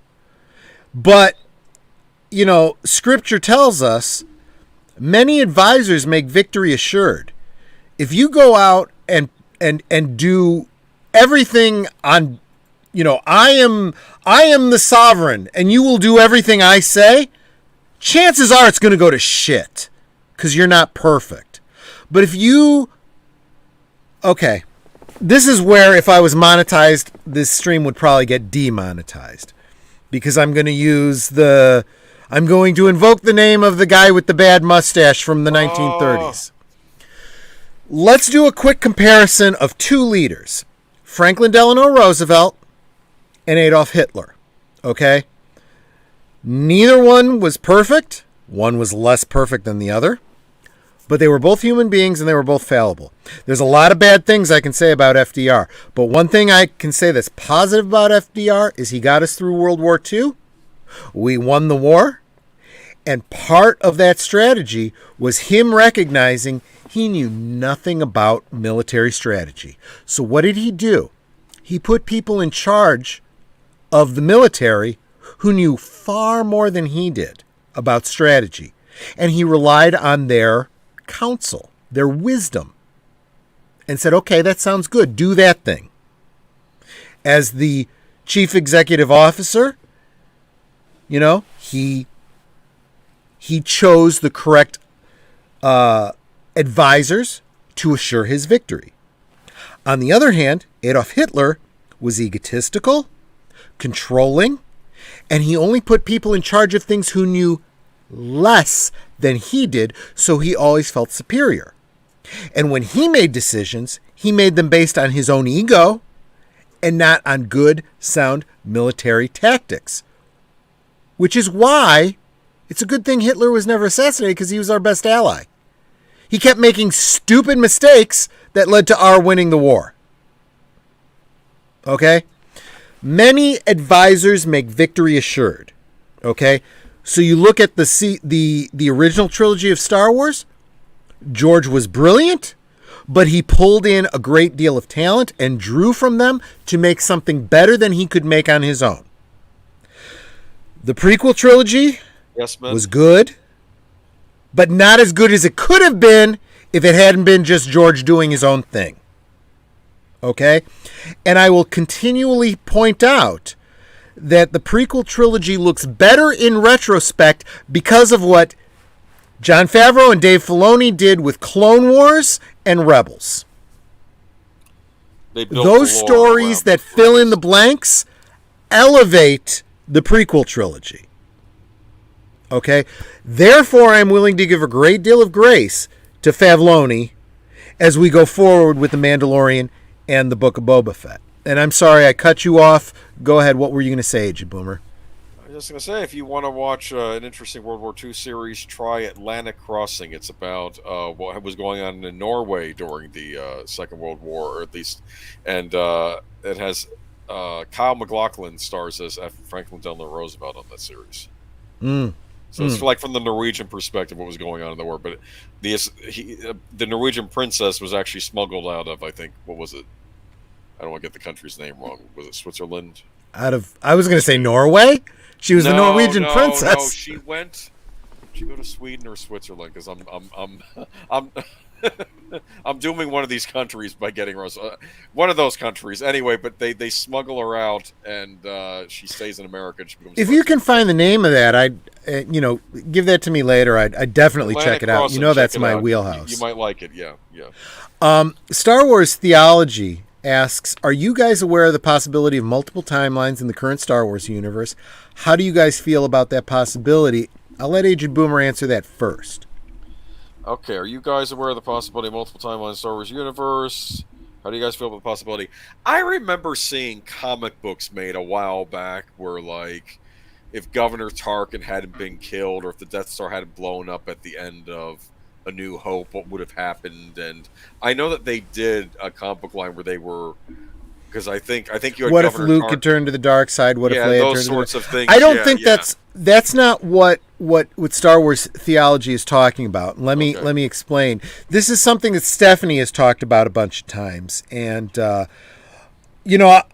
simple answer to your question, Star Wars Theology, is I know about that. Especially from Stephanie Janiczek, and I'm in agreement with her. So there was, actually, I should ask you this question, Agent Boomer. Have you seen Clone Wars and Rebels? I've seen all of Rebels. I've seen like a couple episodes of Clone Wars. That's actually the important one. In Rebels, there was the story of the help me out here. The what was that Force Nexus? The World Between Worlds. Right. Is that thing that was on Ezra's planet? Yes. Ezra reaches into the past and pulls Ahsoka out of her battle with Darth Vader. Yeah, doesn't she try to basically a little bit? saving Says her. you may have interfered with time there. Didn't she say that? So she had to go back in. Exactly. Yeah, I Exactly. remember that. And by doing that, we set up, unfortunately or fortunately, depending on how you look at it, a multiverse. Now, I don't know if Favloni actually had said, hey, this is our way around those fucked up sequel trilogies or not, but it was a seed that absolutely can germinate. So here's the part that's not a theory. This part is absolute fact. Ezra reached into the past and pulled Ahsoka out of her battle with Darth Vader. If she had continued in that battle, she would have been killed. Done. There is a universe where Ahsoka died at Darth Vader's hands. Okay? There is also a universe created when Ezra reached into the past and pulled Ahsoka out, and she survived. Okay? We know that is the universe that The Mandalorian is taking place in because Ahsoka showed up in The Mandalorian 5 years after Return of the Jedi. If she was dead, she would have been dead back before Star Wars. Okay? So that is the universe The Mandalorian takes place in. Okay? I would argue, and many, many, many, many fans have, that the sequel trilogy exists in the alternate universe where Ahsoka died before Episode 4.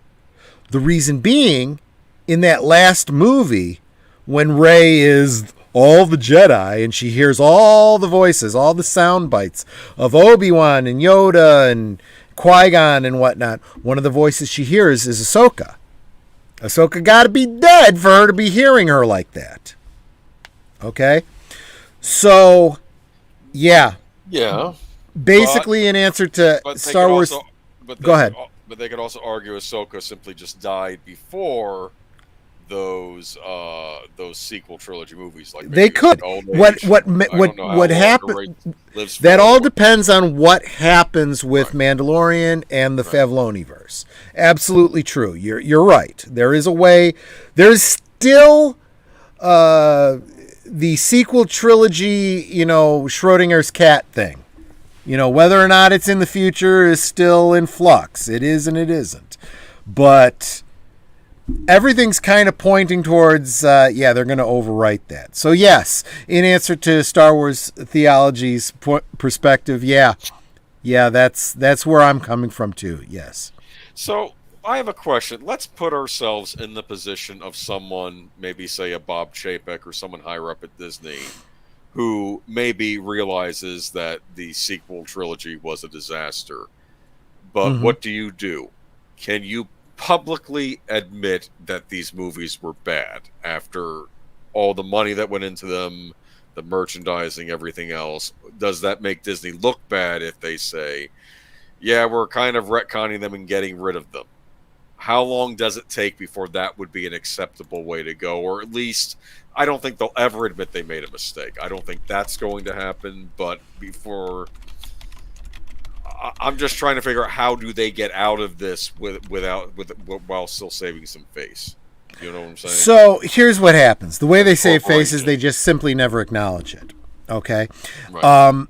So going back to the whole Kathleen Kennedy situation,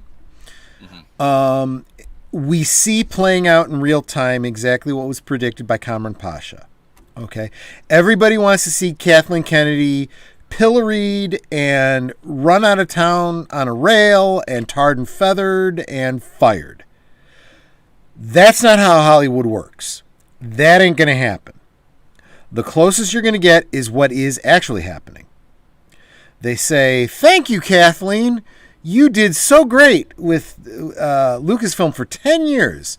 Here's an award, and here's another award, and a Lifetime Achievement Award, and, awesome woman in entertainment, and, you go, girl, and bye, thank you, enjoy your retirement, goodbye.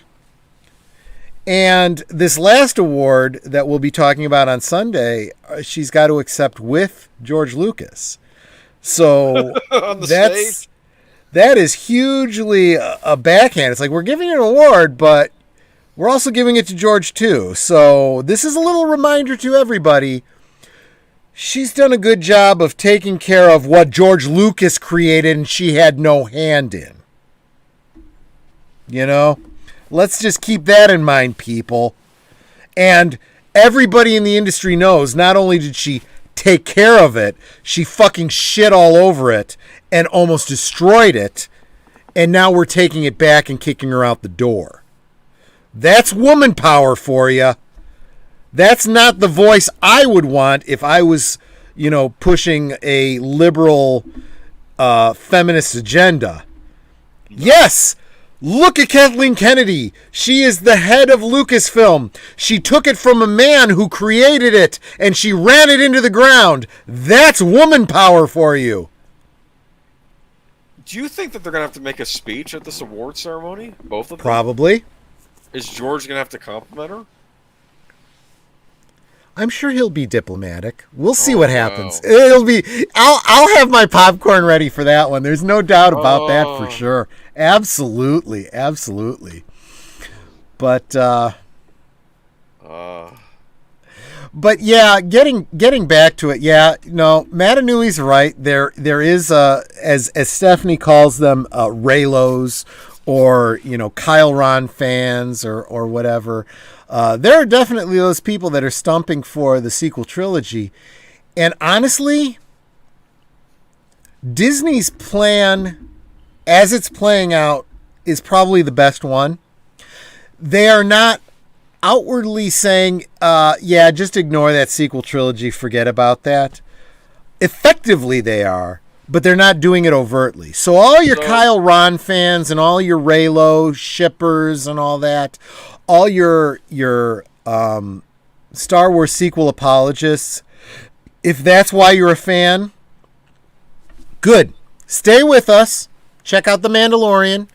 Check out, these other shows we're doing. Look forward to Kenobi.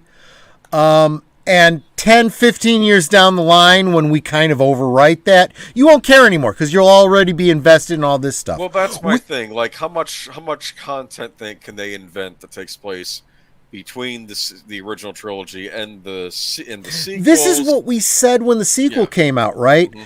This idea of telling the fans, fuck off, we don't want you anymore. We're looking to a new generation of fans that never fucking materializes. That ain't what they're going to do this time around. They're going, you know what? We want everybody. We want everybody to enjoy Star Wars and enjoy it as long as you can. And then when we overwrite that sequel trilogy, you'll already be integrated. That's the way this works. It wasn't made for you. Yes, that's exactly what they're not saying now. They are not saying, we're making The Mandalorian and Book of Boba Fett and everything that comes. We're leading up to something that overwrites what you loved. This wasn't made for you. They're not saying that.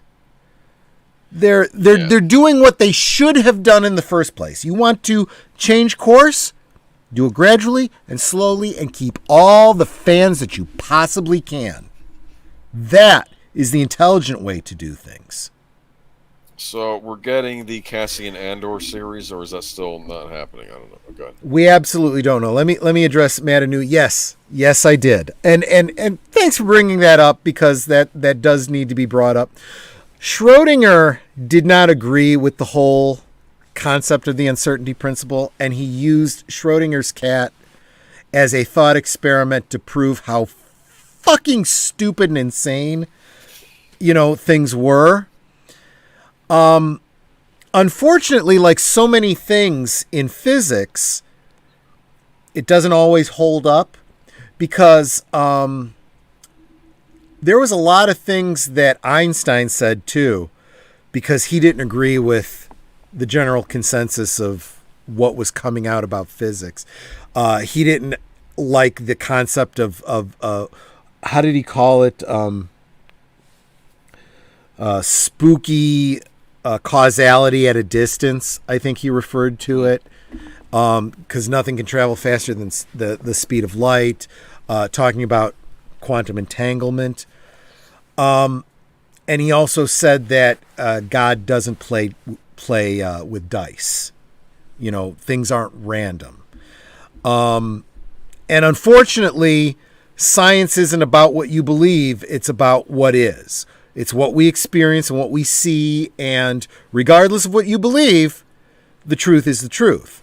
And when you discover that the concept of quantum entanglement is a reality, that two particles that are connected can over distance be in instant communication despite the fact that they have light years between them, it is.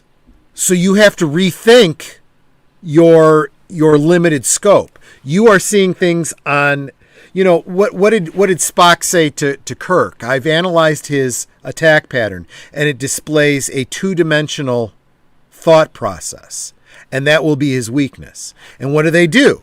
They attack him on 3 dimensions, which throws him off. Same thing. Einstein was thinking 3-dimensionally. He was thinking, if you separate things through space and time, they can't communicate instantaneously. And when you say, yeah, but there's more than 3 dimensions, they might be communicating through dimensions you aren't conceiving of. And that might is kind of overwritten by, well, this is what am. This is what we observe. Therefore, we must find an explanation, right? Same thing with Schrodinger, right? When you start getting down to, the quantum level, things get kind of weird, right? So his thought experiment works for big objects. It doesn't work on the quantum level. And, the double slit experiment and stuff like that kind of demonstrates it. There's still debate about what's causing it. Some people point to it as the multi-world theory. Others point to it as, you want to really dig into this. Google up the Copenhagen theorem, but we're kind of getting off track. The fact is, yes, Matt Inouye, the Schrodinger's cat was brought up as a joke, and honestly, most of the time when we make reference to it, it's usually as a joke too. So, good point. Did you know I took a physics for poets class once? You're wondering what's the connection there, dude? What is a physics for poets class? A physics for poets class is a English class. I'll put it this way: it is a physics class for English majors that can't do the math. The idea behind it is this: science majors will complain, we got to be taking these English literature courses, but the English majors, they ain't taking any science courses. It's not really fair, is it? And I think the idea was, yes, this gives us exposure, but we won't be penalized for getting the math problems wrong. But, I wrote a paper on string theory, and I had to... Wow. Yeah, what's that scientist's name, that physicist's name? Green's his last name? Hold on. Sorry, don't know that one. Theory of everything. Hold on. No, wait, that's not Sheldon. Not Sheldon. Yeah, right. No. Hold on. This is what happens when you get You're doing some Googling there? Yeah, but that's not it. Okay, green physicist. Give me a minute. I'll find out what his name is. While you're doing that, I did want to address Mr. Mashtick is saying, wouldn't it be great if George goes full Ricky Gervais at the Golden Globes? And D. Pensek says, watch, they'll be pre-recorded acceptable speeches. I don't know about that, D. Pensek, but yeah, I don't see George doing anything like that. He's a little more reserved. I think he'll be diplomatic. But if you pay close attention, there will probably be something he says that's a little bit of a zinger in the retrospect. You may not notice it when he says it, but he'll say something. And in retrospect, people will be like, ooh, did you catch that? I think that's what we can expect. Otherwise, he'll just go up there and say, well, thank you very much. I really appreciate this. Yeah. You sound like Bill Clinton. Oh, whoops. Didn't want to go into Bill Clinton territory there, but yeah. The Elegant Universe by Brian Greene. Yes, I used Oh, okay. sources, and that was a hard read. Even though I know Mr. Brian Greene was, I don't want to use this word, dumbing it down for the masses, and I had to dumb it down even further because this is complex. No, that's fair. This is complex stuff. Okay. You guys know from my previous streams from what was it, 2 years ago when I did a whole year of rewatches of time travel movies and whatnot. My whole take on time travel and multiple universes and whatnot. From a storytelling aspect, you need to map it all out from the beginning. You can't play it off the cuff or you will completely fuck it up. Case in point, the current Marvel Universe. Putting that aside, I think if that's what they're doing, and I do think that's what they're doing in Star Wars, you're not going to get an into the Star Wars verse kind of thing out of Favloni. What you're going to get is a tacit communication that we know we screwed up. We really screwed the pooch with that sequel. We are using this as a ploy to overwrite it, and there you go. So look at it as a linear thing with a minor branch that was an aborted accident. And everything will be integral and everything will work out just fine, I think, is what I'm getting down to. Do you know what I'm wondering? Like, you did the whole thing with Ezra taking Ahsoka out of the time stream, because I guess she was supposed to have been killed by Darth Vader when she was in that fight, right? Yep. This is actually, I'm going to bring up a video game which used to drive gamers crazy because it made them think that there were alternate timelines. And this I video think I know game what you're going to say. The Legend of Zelda: The Ocarina of Time. Have you heard of it? Oh, I've actually played it. The Legend of Zelda: The Ocarina of Time? Yep. Okay. At the end of this game, here's what happens in the game. You're running around as young Link. You're like a boy in the game, and you have to go out and help your village and eventually help the Princess of Hyrule because the evil Ganondorf is trying to get the Triforce. But basically, you have to find the Master Sword. When you get to the Master Sword, the sages look at you, or whoever was in there, and says, "You're too young to wield the Master Sword," and they hold you there until you become an adult, like some time thing. You get out, and the whole world has been conquered by the bad guy. Now you have to stop him in the world, and you can actually use this instrument to go back and forth in time. To go back to your young self when things were things were not destroyed, and then the future where things got messed up. Eventually, when you beat the game, the adult Princess Zelda says, "It is unfortunate that you saved our land, but you lost your childhood," and she sends you back in time, or she sends your young self again back in time. Wow. People theorize that the next Zelda game that came out, The Legend of Zelda: The Wind Waker, where the world got flooded and everybody said, "Where was the hero of time? He saved us once. Why is he not here again?" They theorize that when Princess Zelda sent the hero back in time again, that created a separate timeline where the hero of time didn't exist anymore in that present, and that screwed everything up. And they said some Zelda games followed this timeline, some Zelda games followed the other timeline. Could they try that with Star Wars? Like, the sequel trilogy is a legitimate timeline, but then there's also this timeline that's better. No, I think what's going to happen is they're going to keep it simple. Okay. You know, the KISS principle. Keep it simple, stupid. Right. They are going to take the sequel trilogy. It is going to become Legends, right?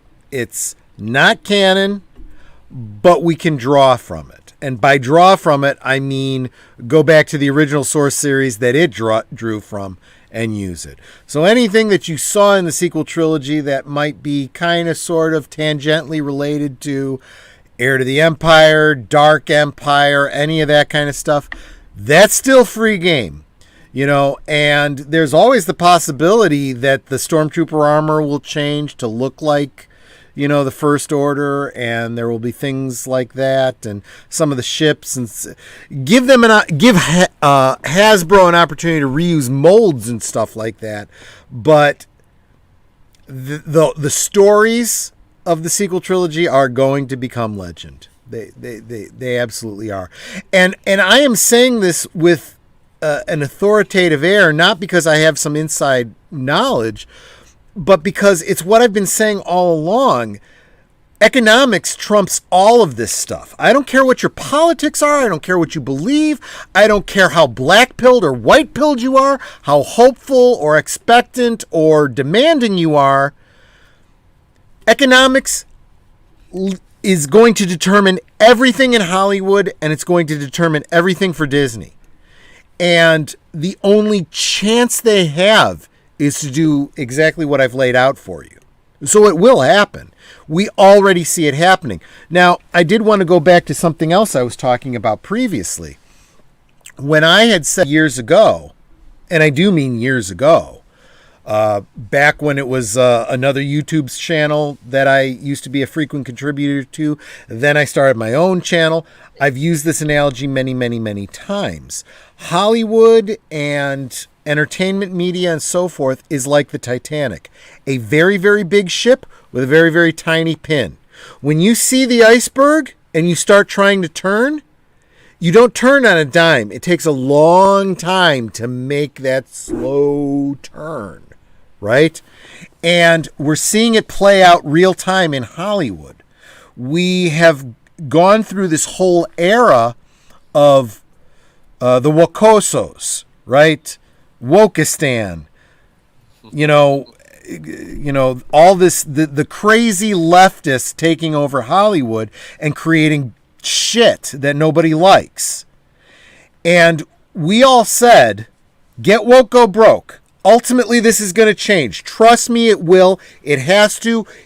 Otherwise, they will go bankrupt. And the black pills out there, the channel that I started out on, and other people in the community that you might follow said, nope, this is it. This is the way it is. We got to deal with it, and we got to fight against it, and we got to bitch about it all the time. And every episode we do is going to bitch about how everything sucks now, and this is the world we live in. And I said, okay, but I'm telling you, things will change. It will take a long time, but it will change. You get that with people on the political side of things too, where they're saying, "Oh, things aren't going to get better." They were expecting the Supreme Court to go the other way on this. Yep, and this is just it. I mean, ultimately, there are bigger factors that I don't care what you believe today. You can't stand against the tide. The Klingons have a saying: "The wind does not respect a fool." Actually, I think that one requires a little bit more context. The great Klingon leader, Kalish the Unforgettable, who unified the Klingon tribes, saw a man standing outside the gates of Kamchi, a great city on the Klingon homeworld, as a storm was approaching. And he said, "Come inside, the storm will kill you." And he says, "I am an honorable warrior, and I will stand against the storm and make it bow to my will." And Kayla said, "Okay." And everyone went inside and battened down the hatches. And when the storm had passed, the warrior was dead, because the wind does not respect a fool. Bravery is wonderful, and honor is important. And you must stand against the coming tides of things that you have to stand against. You must have a principle. But at the same time, you must also be wise enough to choose your battles. Right? Because dying for nothing helps nobody. And he did nothing to stop the storm, and all he did was throw away his life because he was a fool. And I see that time and time again with the hot takes from so many YouTubers. They throw away their credibility with their blackpilling instead of really paying attention to what's really happening. So this past week, there was an article that came out that we'll talk about on Sunday. I think it was Deadline, talking about the changing tides, how the woke thing is kind of ending, how so many woke projects are failing. And the studios are going, we cannot sustain this. We can't keep losing money. It's time for us to go back to making good products that people like, and you can take your message and scream it into the wind and tweet it out on Twitter, but that's not what we're in the business of anymore. And I said it would happen, and it is happening because it was inevitable. I am not some great wise guru. I am not, Nostradamus, okay? I'm just a 51-year-old old fuck who has seen enough to know reality is reality. Deal with it. If you throw something off a building, it's going to hit the ground eventually, and if it's a person, they're going to die. Okay. I mean, it's like Sesame Street, right? If you're old enough to remember Sesame Street, they had What Happens Next, right? And they'd have this crazy example of what happens next. And it was to teach kids about basic reasoning, basic logic, right? If I sit on this seat and you pull the pillar out from under that's holding up, what's going to happen is I'm going to fall. And sure enough, they do it and the guy falls and, big surprise. Anyone with half a brain knew this. Well, I'm sorry, but that's the way the world works. If you engage your brain and look at all the moving parts, you can figure out what's going to happen. Okay? And years ago, many of us said, get woke, go broke. And the wokosos were like, we're doing great and we're getting our message across and woman power and, diversity and da-da-da-da-da-da. And these movies continually underperformed and continually lost money. And, the people with the money started saying, I'm tired of losing money. Yes, I may agree with your perspective. I'm not going to continue to fund it. I want to invest in something that makes me money. Well, Therefore, go away. Right now, it looks like the people concerned with money are the ones running Disney at the moment, ever since January. And that is what we saw literally at the beginning of the year, right? As Eisner moves out and Chapek moves in, and Chapek put out what did I say? You said Eisner. Wow, it shows what a boomer I am. You're right. You're right, though. Iger is out.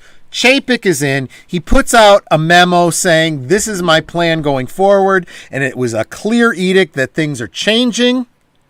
A lot of people are scrambling and reacting to it. And then we start seeing a lot of stuff starting to happen very, very quickly.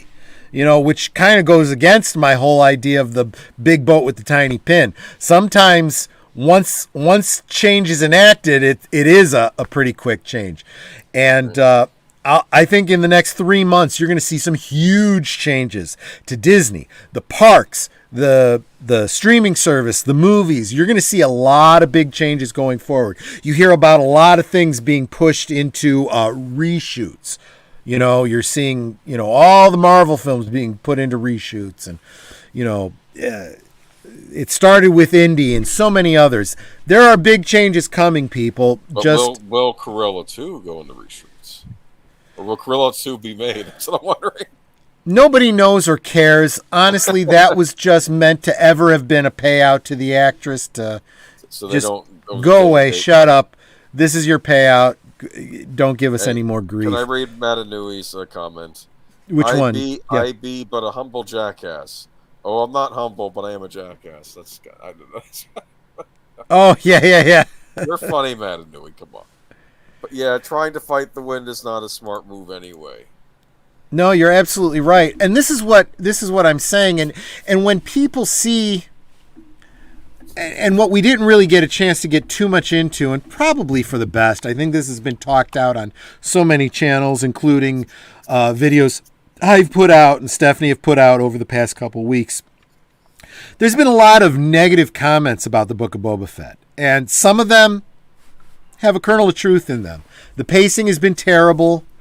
They don't like the aesthetics of the cyborgs and the so-called space Vespas. They don't like whatever has happened to Boba Fett. They think in their minds they've built up this headcanon of who Boba Fett was based on what, 2 fucking movies and 5 lines. I'm sorry, I've seen nothing that Boba Fett has ever done that establishes him as a great badass. And the cartoon in the cartoon in the Star Wars holiday special. even that. I mean, he was easily bested in the cartoon, so forget about that. We see him in Empire Strikes Back. He was clever because he beat all the other the bounty hunters to where Han Solo was because he followed him. He did one thing that was clever that beat out all the other bounty hunters. But what did he do to obtain Han Solo? He did butt kiss. He sat there and waited for Darth Vader to hand him over frozen in a block of carbonite. And he says, "Take him to my ship." Oh, whoop-de-fucking-do. You are a great fucking bounty hunter. Right? Next time we see him, he's hanging out at Jabba's palace, right? Not working, not doing anything bounty hunterish, just hanging out. And he's there at the pit of Carkoon. And what does he do? He jumps into battle. He uses his backpack to land on the skiff. He engages Luke Skywalker. He uses a couple gadgets. And Luke cuts his string, turns to something else. Thanks, sweetie. And Han Solo, the blind guy, not even trying. Boba Fett. Where? And it accidentally hits him with his stick, igniting his backpack, shooting Boba Fett into the Sarlacc. He was taken out by a fucking blind guy. No, doesn't he hit the side? This is how fucking badass he was. So up to this point, I'm sorry, whatever your headcanon is about who Boba Fett was, he was clever and an opportunist. But when push came to shove, the only action we saw him in, he got bitch slapped. So I don't even want to hear about it. And the fact is, and Stephanie Janiczek, go check out her videos. She's done a much better job than I could. Points out that the Boba Fett that you think you knew died in the Sarlacc pit. When he came out, again, being very clever, he survived and got out of the Sarlacc, okay? That was a rebirth. The man that went in died. The man that came out is someone completely different. So whoever you thought Boba Fett was, get over it, okay? Because the symbolism is there. The writer made it very clear what his intent was, okay? He was Lazarus rising from the grave. Or, as I choose to put it, he was born again from the giant space vagina. However you want to put it, he is not the same person that went in. Real quick, let me say hi to somebody joining the stream. Zax. Good evening. Glad to see you, my friend. We've covered a lot of ground. You missed Stephanie Janiczek. I'm sorry about that. Artificer Joni makes a great point, however, and I do believe this is where most of the fans' headcanon comes from. They're reading the comic books or the expanded universe stuff with it. And in fairness, I will acknowledge that it's very clear that Favloni have been canonizing a lot of that EU stuff from the comics, right? Not all of it, because some of it is mutually exclusive. There is at least 3 versions of Boba Fett getting out of the Sarlacc, and they can't all exist. Okay? And I believe that Favreau and Favloni were aware of them, took the best elements of them, distilled them down into one. And now we have a canon for how Boba Fett got out of the Sarlacc, and you can relegate the others to, side canon or kind of sort of happened but didn't, but that's the way it is. But yeah, there's a lot of stuff in the comics that is great that they've clearly drawn on, but there's also stuff that clearly cannot be canon based on what we've seen in the prequels, The Mandalorian, and now the Book of Boba Fett. So we've got to accept the canon that is, enjoy the EU for what it was, great raw material. Look, when you find a diamond in the rough, what do? You take it, you have it cut, you have it made into a nice gemstone. Okay, you leave behind the rough and you keep the gemstone. And I see that is exactly what is happening to the EU under Favreau and Flavoni. It really is. And, not to get sidetracked, but I do want to like I said, I don't get the Boba fetish. I do, and I could do a video about that, and I probably should. But you're absolutely right. You've got to put aside your headcanon and look at, forget what you believe, what really is, right? But I love seeing these kinds of comments, you guys greeting each other and whatnot. I love seeing that camaraderie in the chat. That's kind of what I'm here for more than anything else. All right. But I do want to, because I don't give her enough attention in the streams. Netter does have a product on sale currently on eBay, and it would encourage her if you could at least take a look at it, put it on your watch list, see if it's something you might be interested in. But it is a bust of Boba Fett from many years ago, 1996. It's Elusive Concepts. Yep. The price I have on there is basically for other people. Send me an offer. Yeah, send her an offer. If you're a regular here in the stream, she'll cut you a deal because she loves y'all.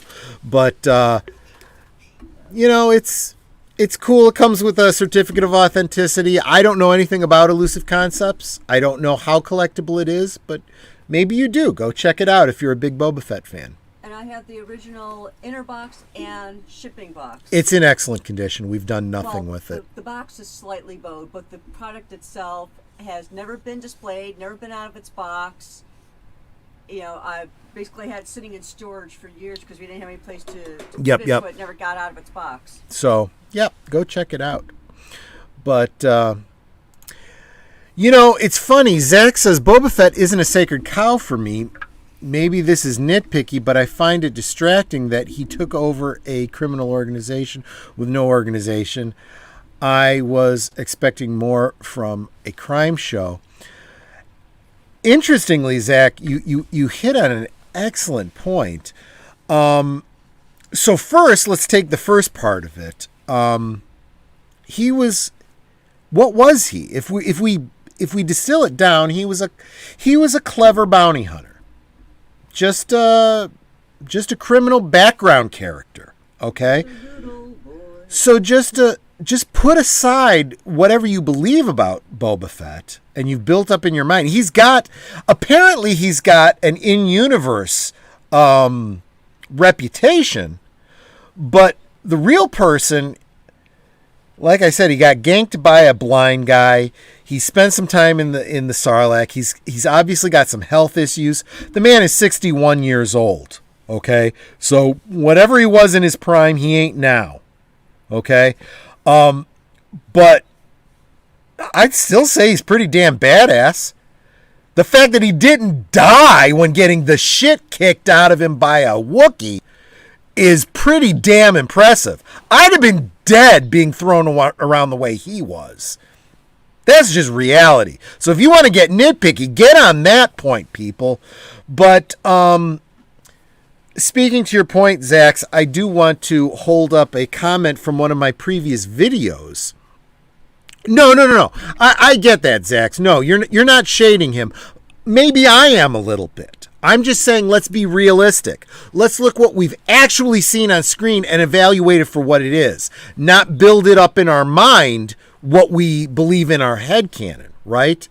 But one of my regular contributors, Skipper Kenner, made a comment on one of my videos, and he said something about his prediction based on what little he had seen of the Book of Boba Fett is he says, I expect it to go a lot like Godfather 2.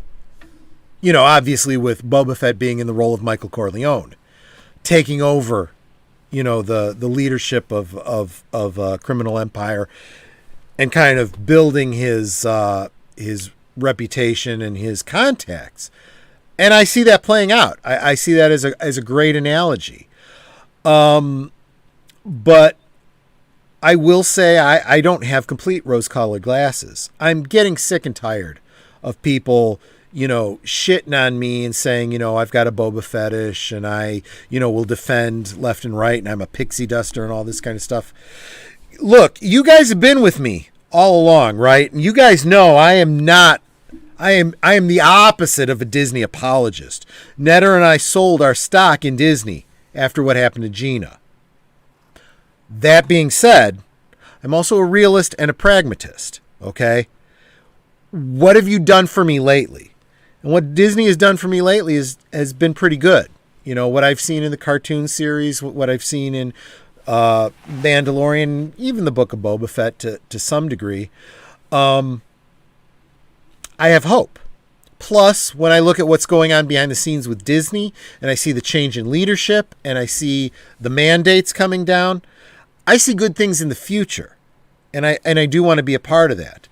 On the toy side of things, I love the toys that I've gotten from Hasbro. I've seen Hasbro fall short, and they have reaped what comes of that.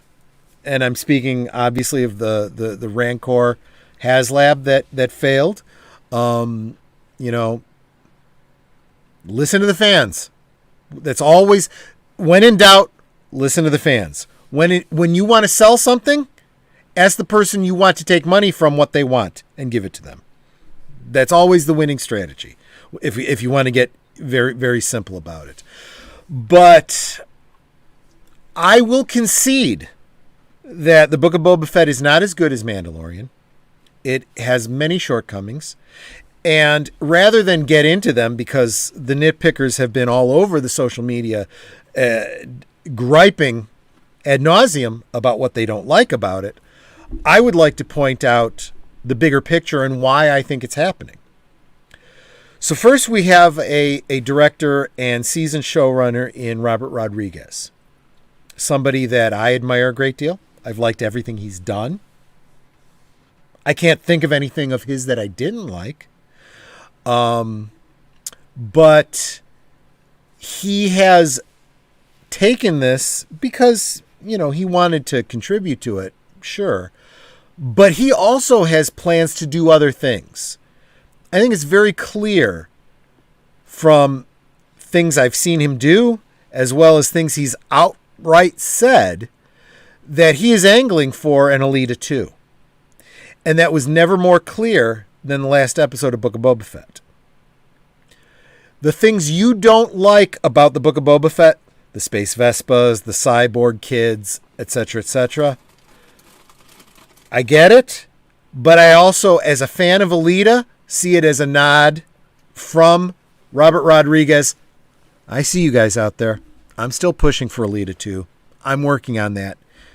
My hope is that because I did this, Disney will allow me to do Alita 2. If Alita 2 comes from this, then anything that I didn't like about the Book of Boba Fett, I am absolutely able to forgive. I see the bigger picture. Okay? That's the Robert Rodriguez angle. Okay? Then there's the fact that this isn't a movie. This is Disney streaming service.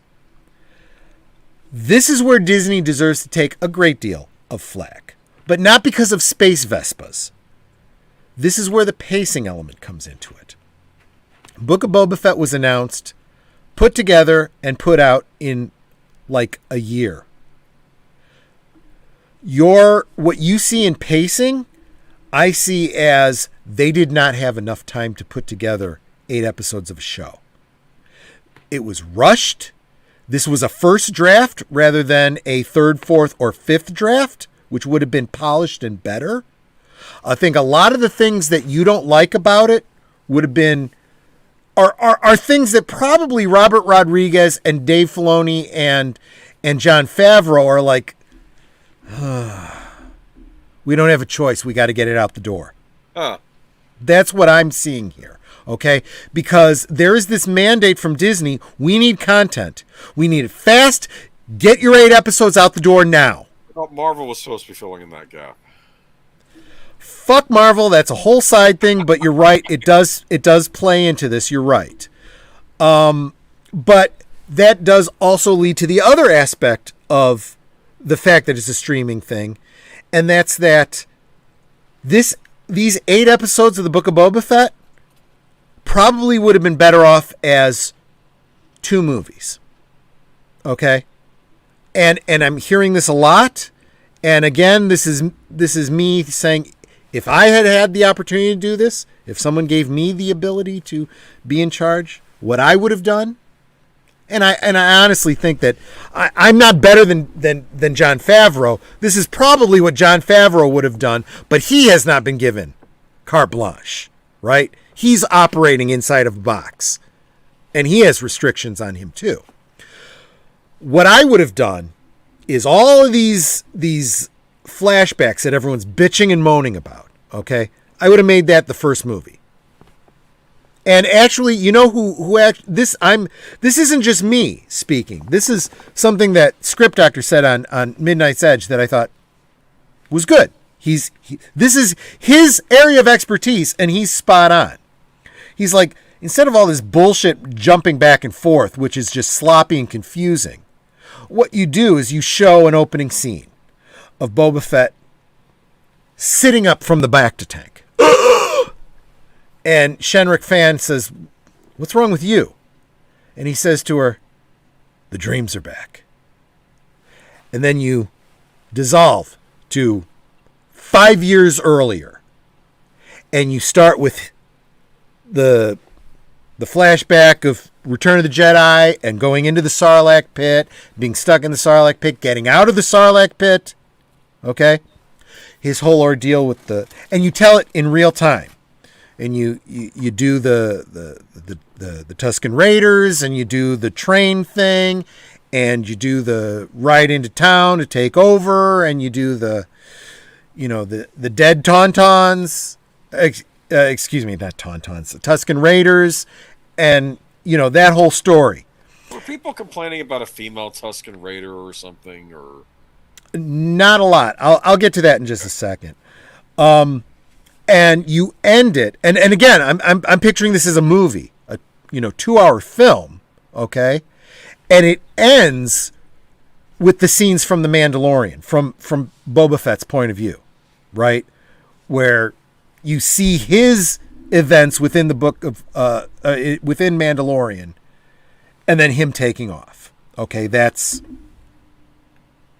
your first movie, okay. Your second movie is modern day. And you can even have it start out exactly the same way. Same scene. He sits up from the bacta tank. Right? Fenric Shan, what's wrong with you? The dreams are back. And then you continue from there with his little battle on Tatooine and dealing with all the Game of Thrones going on there. Okay? That would be your second movie. But, no, going back to what you pointed out, there was a series of scenes where Boba Fett was learning the combat techniques of the Tusken Raiders from a character that was just listed in the credits as Tusken Warrior, right? Or Sand People Warrior. I'm not sure what it was. The character was played by a female actress and stunt person. She was the stand-in for Gal Gadot in Wonder Woman. Beautiful woman, tough as nails, very talented. She's actually been in a bunch of things, both as an actress and as a stunt double. Stephanie Janiczek has even said, if Gina's not coming back, they could totally recast her as Cara Dune, and it would work perfectly. So was that sand person that was training Boba Fett a female sand person? Don't know. She was not dressed in the typical garb of a female Tusken, but she was dressed in what we associate with the male Tusken Raiders, which may actually just be the dress of the warriors of their tribes. Okay. May not be male-female, it might be role within the clan. Like a kilt. So I think that people are making a lot of assumptions about gender roles that probably were never even thought through enough, let alone spelled out for the Tuskens. But there's a lot of people that are very two-dimensional in their thinking, bitching about, oh, now you've taken the Tusken Raiders that were savages and turned them into sympathetic. Well, I'm sorry, but they are clearly intelligent creatures, okay? So to be as dismissive as they're just a bunch of savages and are therefore evil, I'm sorry, that's a shit take. Okay, I'm not being woke when I say it's reasonable to compare them to Native Americans. And to say that all Native Americans, regardless of tribe, were the same, no, I'm sorry. The Apache, the Awane, the Iroquois, they were all very different in their culture. Different languages, different culture. Okay? To compare all the tribes of North America and South America and say they were all Native Americans, that's kind of like saying French and Spanish and Italian and British, they're all Europeans, so they're all basically fucking the same. No. They have different cultures with different languages and look at things differently. Okay? These are characters with agency. That's storytelling, people. Get over your headcanon and get with the story that's being told, or just fucking walk away. You know, and that's not me pulling a Kelly Sue DeConnick. This isn't made for you. You know? No, that's not what I'm saying. I'm just saying, if you can't consume it in the spirit it's intended, then I'm sorry, it's not made for you. If you don't want Boba Fett to evolve as a character or age, okay, I'm sorry, when you're 61 years old, things change. Okay, your body changes. What you're capable of doing, that changes. The stories you're capable of telling change. If you don't like that, that's fine. Keep watching Empire Strikes Back and Return of the Jedi on an endless loop. And Boba Fett will never change. And he'll never get out of the Sarlacc. So in other words, what you're saying is chill out. Kinda. Yeah, that's exactly what I'm saying. And I'm saying quit being fucking nitpicky, okay? You think that the swoops that the kids are riding are too clean and Art Deco-ish for you? I'm sorry. I'll bet that someone could write an EU book to explain exactly why that is. Just like somebody wrote a whole fucking movie to explain why there was an exploit in the Death Star that allowed them to blow it up with one torpedo. You can pick anything apart, but there's also probably a decent explanation, and they don't need to spell it out for you. But if you need it spelled out, someone will write a book that will tell you that this group of kids, they stole them from a collector on Tatooine, a gangster collector. Got them from, you know, they used to be owned by a biker gang that used to park outside of Dexter's diner on Coruscant. He sold them to a group that was taking a Starliner to Tatooine, and they were bought up for parts to be used in the Boonta Eve race, the pod races, and the parts were eventually stolen by a group of kids that were very clever, that were not only using droid parts to augment themselves, but they were taking pod racer parts to create, and they said, hey, look at this. This is a GX35 speeder from Coruscant. If I can find all the parts for this, and sure enough, they did, and they rebuilt them, and they restored them, and they cleaned them off, and they got them for free because they stole the parts. Go grease lightning, you're burning up the quarter mile. Okay, it happens, but heaven forbid we should have an American Graffiti reference acknowledging George Lucas with honor. No, we got to shit all over it. You know? Yeah, people. I remember people complaining about Dexter Jetster. Wasn't that his name? Was Guy that ran the four-armed the cook? guy that ran the diner. Yeah. Yeah, I remember that. Yeah, and then, and people are saying, this isn't Star Wars. And then I'll put up a picture of George Lucas standing between the two 50s cars on the filming of American Graffiti. And a picture of George Lucas directing Obi-Wan at Dexter's Diner and go, yeah, no, this isn't a Star Wars aesthetic at all. Don't know what the fuck you guys are thinking. So what? I like this. Star Wars and chill, people. Just Star Wars and chill. I in a very loving, friendly, good-natured way have ribbed Big Al about his sunniness and how he loves everything. But I am not above pointing out when he is absolutely 100% right. Sometimes you just gotta... I'm not saying you don't criticize the things you don't like, but by all means... fucking enjoy what you can, because there's just precious too little of it, He didn't like my suggestion though of what they're going to do with Die Hard. Disney's going to do with Die Hard. Oh, let's not get off on Die Hard. We've done enough. We've gotten off enough on tangents. Sunday, okay. But Wolfie, good to see you, my friend. Definitely subscribe to Wolfie's. Wolfie has some changes happening on his channel. I would encourage you guys to go back and check out his most recent live streams. He's sharing about some changes in his life, some changes on his streams, and maybe it's going to be a really good year for Wolf 10 Media. I'm hoping it is. But getting back to what I was saying, yeah, I do feel like there is, and this is the one critique I will make of Book of Boba Fett and all of Disney streaming. Okay, I saw it with what's her name, the witch, the Scarlet Witch, WandaVision,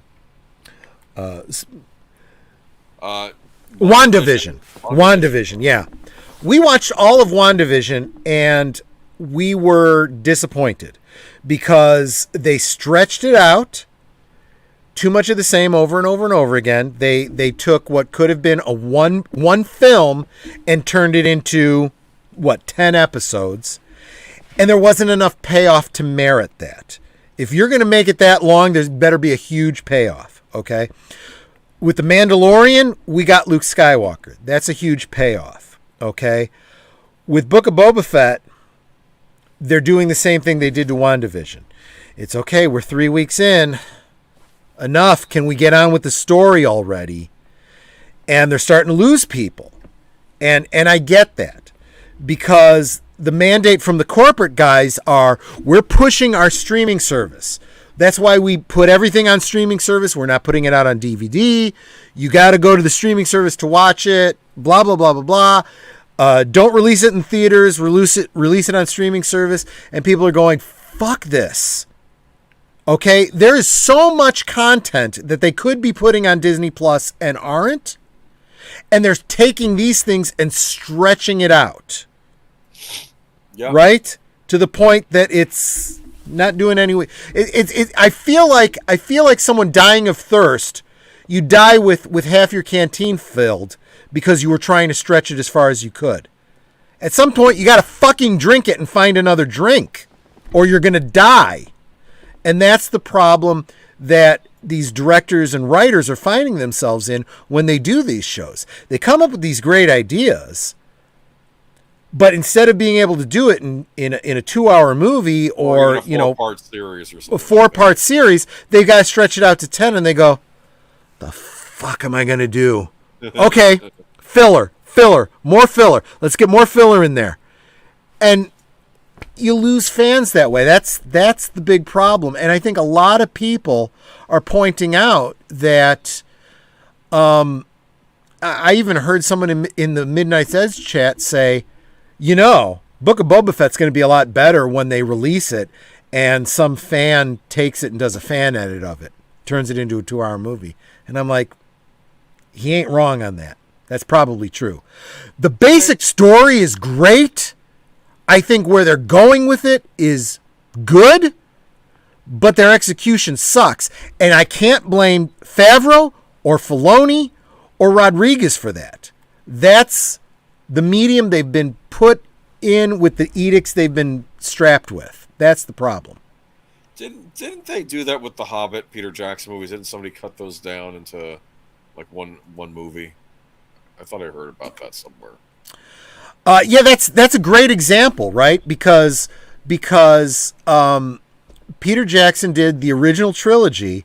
Each book was its own movie, and he left a lot out in order to make it fit into a movie. And then we ended up getting these like 12-disc crazy-ass things, right? To fit all the book stuff that he filmed into it.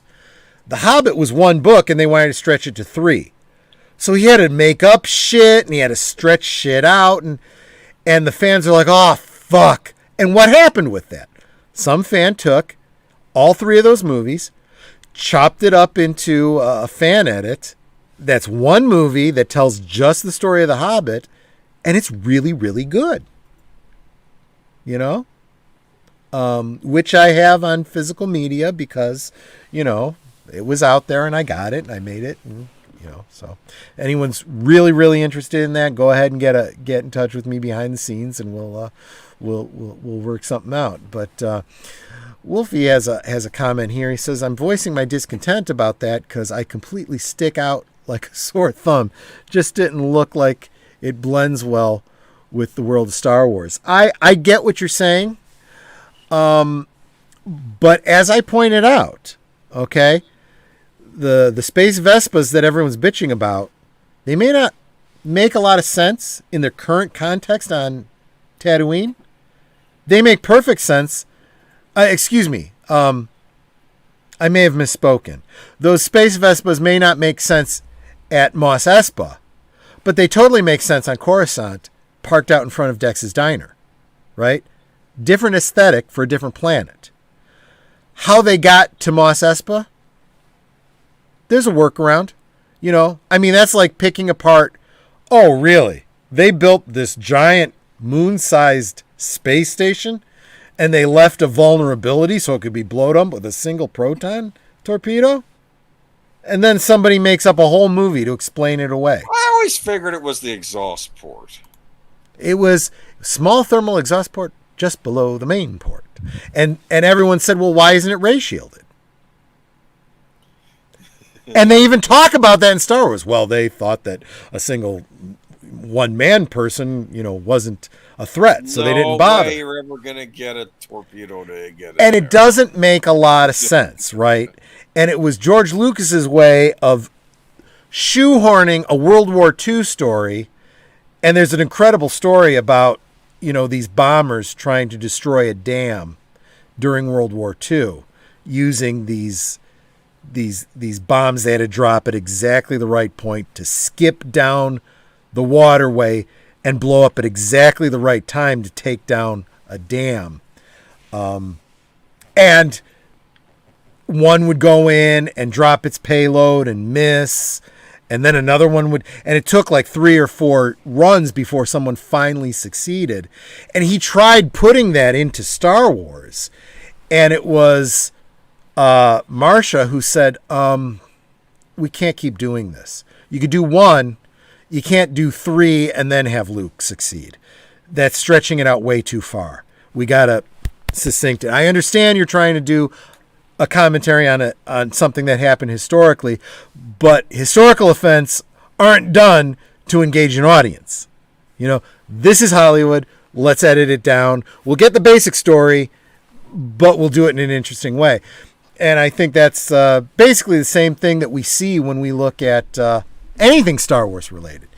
There's an explanation for why they do it. The how may not always be perfectly executed, but you give them a little bit of leeway. You gave a lot of leeway to George. You got to give leeway to the current writers too. At least the same latitude, you know? But, yeah. So we'll keep an eye on Book of Boba Fett. What episode are they going to be on this week? 4? Yes, this week will be episode 4. And, you know, we're not even halfway through it. It's 8 episodes. So we're not even at the halfway point. So let's, you know, And I'm not necessarily one of those big ones that says, well, you got to see the whole thing in order to evaluate. No. I feel like you've heard all the bitching and moaning people have done, and if you don't want to watch it, that's fine. But you can also do what I did with The Mandalorian. I didn't watch it until the first season was completely over. And I heard so many good things about it, I'm like, okay, I'll give this fucking thing a try. And I binged the whole thing. I think the Book of Boba Fett is going to hold up much better to a binge at the end than it is this weekly thing. I think that's what's really hurting it too, is the way it's being released, you know? But Cool. that's everything that I wanted to say about the Book of Boba Fett. I wanted to get that out. I mean, I've got 2 videos out there if you want to check them out. One is much longer. One is like a half hour long, where I go off on a long rant. The earlier one is about 15 minutes. It's up to you, but I do a lot of ripping on the fans because I do feel like this whole stretching out thing, I understand their problem with it, but I'm getting really sick of watching 1, 2, 3 episodes of an 8-episode series and saying, oh, I don't like the pacing. This sucks. You know, and what was the meme that I used in the video? It's Veruca Salt. I want it now. I want the whole thing now. I want it all told to me now. Well, honestly, so do I. I wish they would have dropped the entire Book of Boba Fett all at once so I could binge it. They didn't. The fact that I'm choosing to watch it week by week, that's on me. I could wait 8 weeks and then watch it all. Binge. Yeah. I always think that's unhealthy. It is. And honestly, that's another stream, but I do think that binge watching shows is probably not healthy for storytelling either. But it's a reality we're dealing with. We can deal with that in another way, but that is my big rant about Book of Boba Fett. Do you have any interest in it, Age of Boomer? Have I soured you to it or made you more interested? I will at some point watch all of these Disney series, but right now I do not have Disney Plus. We in my household, we are subscribed to many different streaming services, so adding another one on, we have all... I'm waiting to see. I heard rumor that maybe is Hulu going to eventually just combine with Disney Plus and they're going to be one thing. If they don't, I'll be shocked. I mean, I've been predicting this for a long time. It's foolish if they don't. Watch it. But I have enough other stuff I'm watching right now. I'll tell you, one thing that would have sold me on Disney Plus, even more so than Star Wars, was if maybe they had done some decent Marvel series, like they were making a big thing out of it, and then it sounded like WandaVision, they didn't know what they were doing. It sounded like with Falcon and Winter Soldier, there was a lot of preaching in that show. So we'll get more into this on Sunday, but there are major reshoots on all the current Marvel films. And we'll get into my thoughts on why that is. I won't look into it too much now, but yep, there's a lot of rejiggering and rethinking of a lot of things. And I think at least partly that's due to the change in regime over at Disney. And I also think that has to do with a lot of fucking up on the part of Feige. We'll put a finer point on that on Sunday. Guys, every week, I know people don't tend to read the description below, but I encourage you to do so. I've got the link to Stephanie Janiczek's channel, Age of Boomer's channel, Netter's channel. Please subscribe to them because you come on the channel, you encourage them, but you can encourage them so much by subscribing to their channel, hitting like on some of their videos, commenting their videos whenever possible. That actually matters way more than anything else you could do, because that's the algorithm sees that as engagement. And if you are really, really looking to support me, I got a link to send me a little tip down there. That's Netter's PayPal. If you want to buy me a drink, contribute to the Gin Fund, that would always be super appreciated. I'm at 333 subscribers as of the time we started this stream, and to be honest with you, I don't see myself getting monetized anytime friggin' soon. So, it would really help me out a lot if you guys wanted to contribute financially. You don't have to, but I would so appreciate it. Check out that eBay thing too. Oh yeah, and Netter's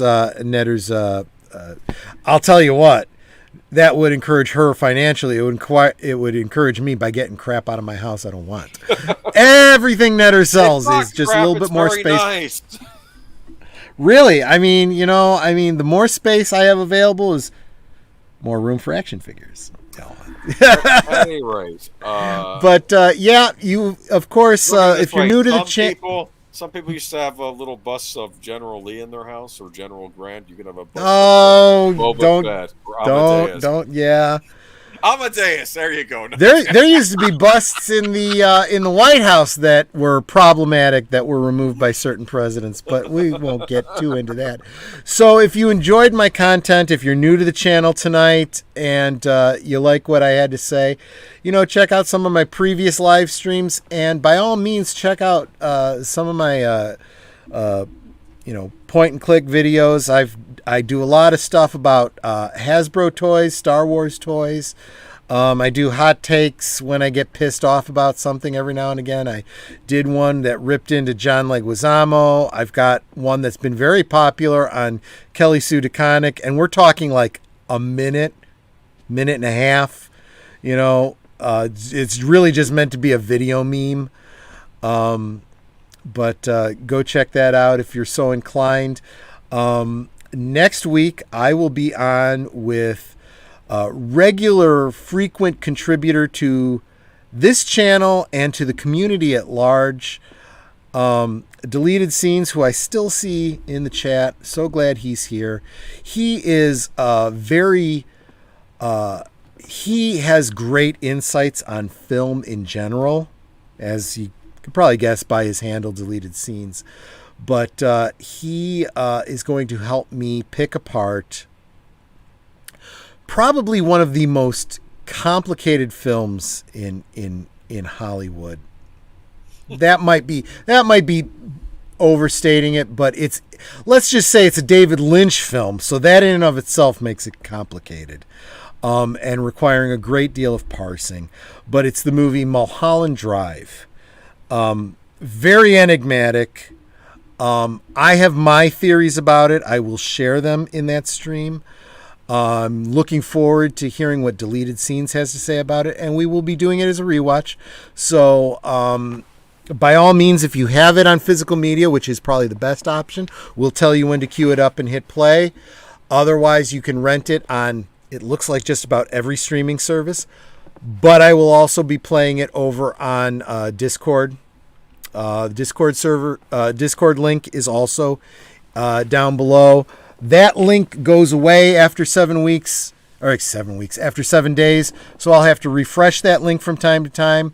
But go ahead and get on the Discord. Join my Discord. Send me what do they call it, friend request or link or whatever on there. I'll get you in there so that you can just jump in and watch when I'm sharing a video over there. But yeah, that's what's happening next week. Tomorrow night, we will be over on Big Al of Big Al Presents. Way up in the stream, we shared his link, but Big Al is doing a rewatch tomorrow night.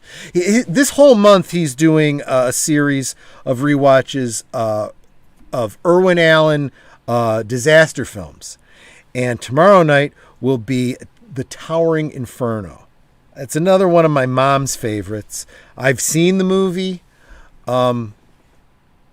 I may have it here because I know I got it for my mom.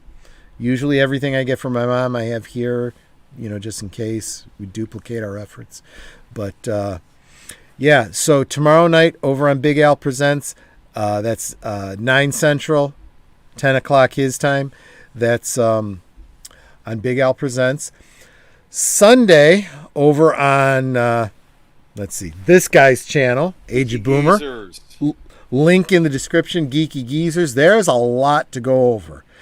I'm gonna do the notes for you as usual, Boomer. But you might want to maybe think about whittling that down a little bit, because it's going to be a lot.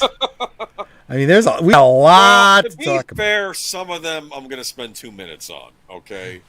And some of them all like go together in one topic, so that might. But if I have to whittle down, I'll whittle down. Okay, but it's like that one article you sent me, the one on the behind the scenes stuff in Hollywood with all the changes that happened recently. That's a fantastic article, but frankly, we would need an hour to talk about it because there's so much stuff in there to unpack. So, like I said, we'll either do that on a future Geek Geezers, or maybe if you're struggling for a topic for a Friday night show, we could do it on there. But there's a lot of good stuff in there. Just the only problem with it is it would take. If we don't have enough time on Sunday to rant about the G4 thing, then maybe we'll make that the week after the Mulholland Drive rewatch. We'll talk more about G4. Well, to be fair, we could talk about the G4 thing. I'm not going to spend a ton of time on it because it's. I mean, I got a lot to say myself, but I'll probably get it said in one big drunken rant. We'll see what happens. So that's Sunday. I'll take a look at the notes and I'll let you know. Yeah, I mean, what's Mr. Matchstick doing on Tuesday? This Wednesday. Oh, you need to tune in to Soundtracks of Birdman. On Wednesday, okay. I'm going to see if I can find a copy of the link to the channel. Hold on, because we are doing an all-star Soundtracks with Birdman. We are having, this is the great follow-up to Captain America Civil War. We're going to be watching it again. And Wolf 10 of Wolf 10 Media, he's in the chat. He will be there with us, as is Leia Plus Size and Zootopia. And cool. Birdman and myself. We may even have another guest. We're not sure yet. And it's going to be a bit of a debate, maybe, about whose side are you on in Captain America Civil War. Are you Team Iron Man or are you Team Captain America?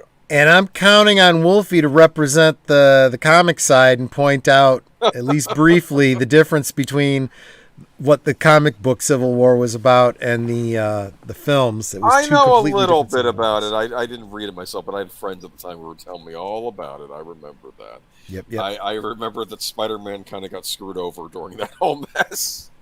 Didn't he?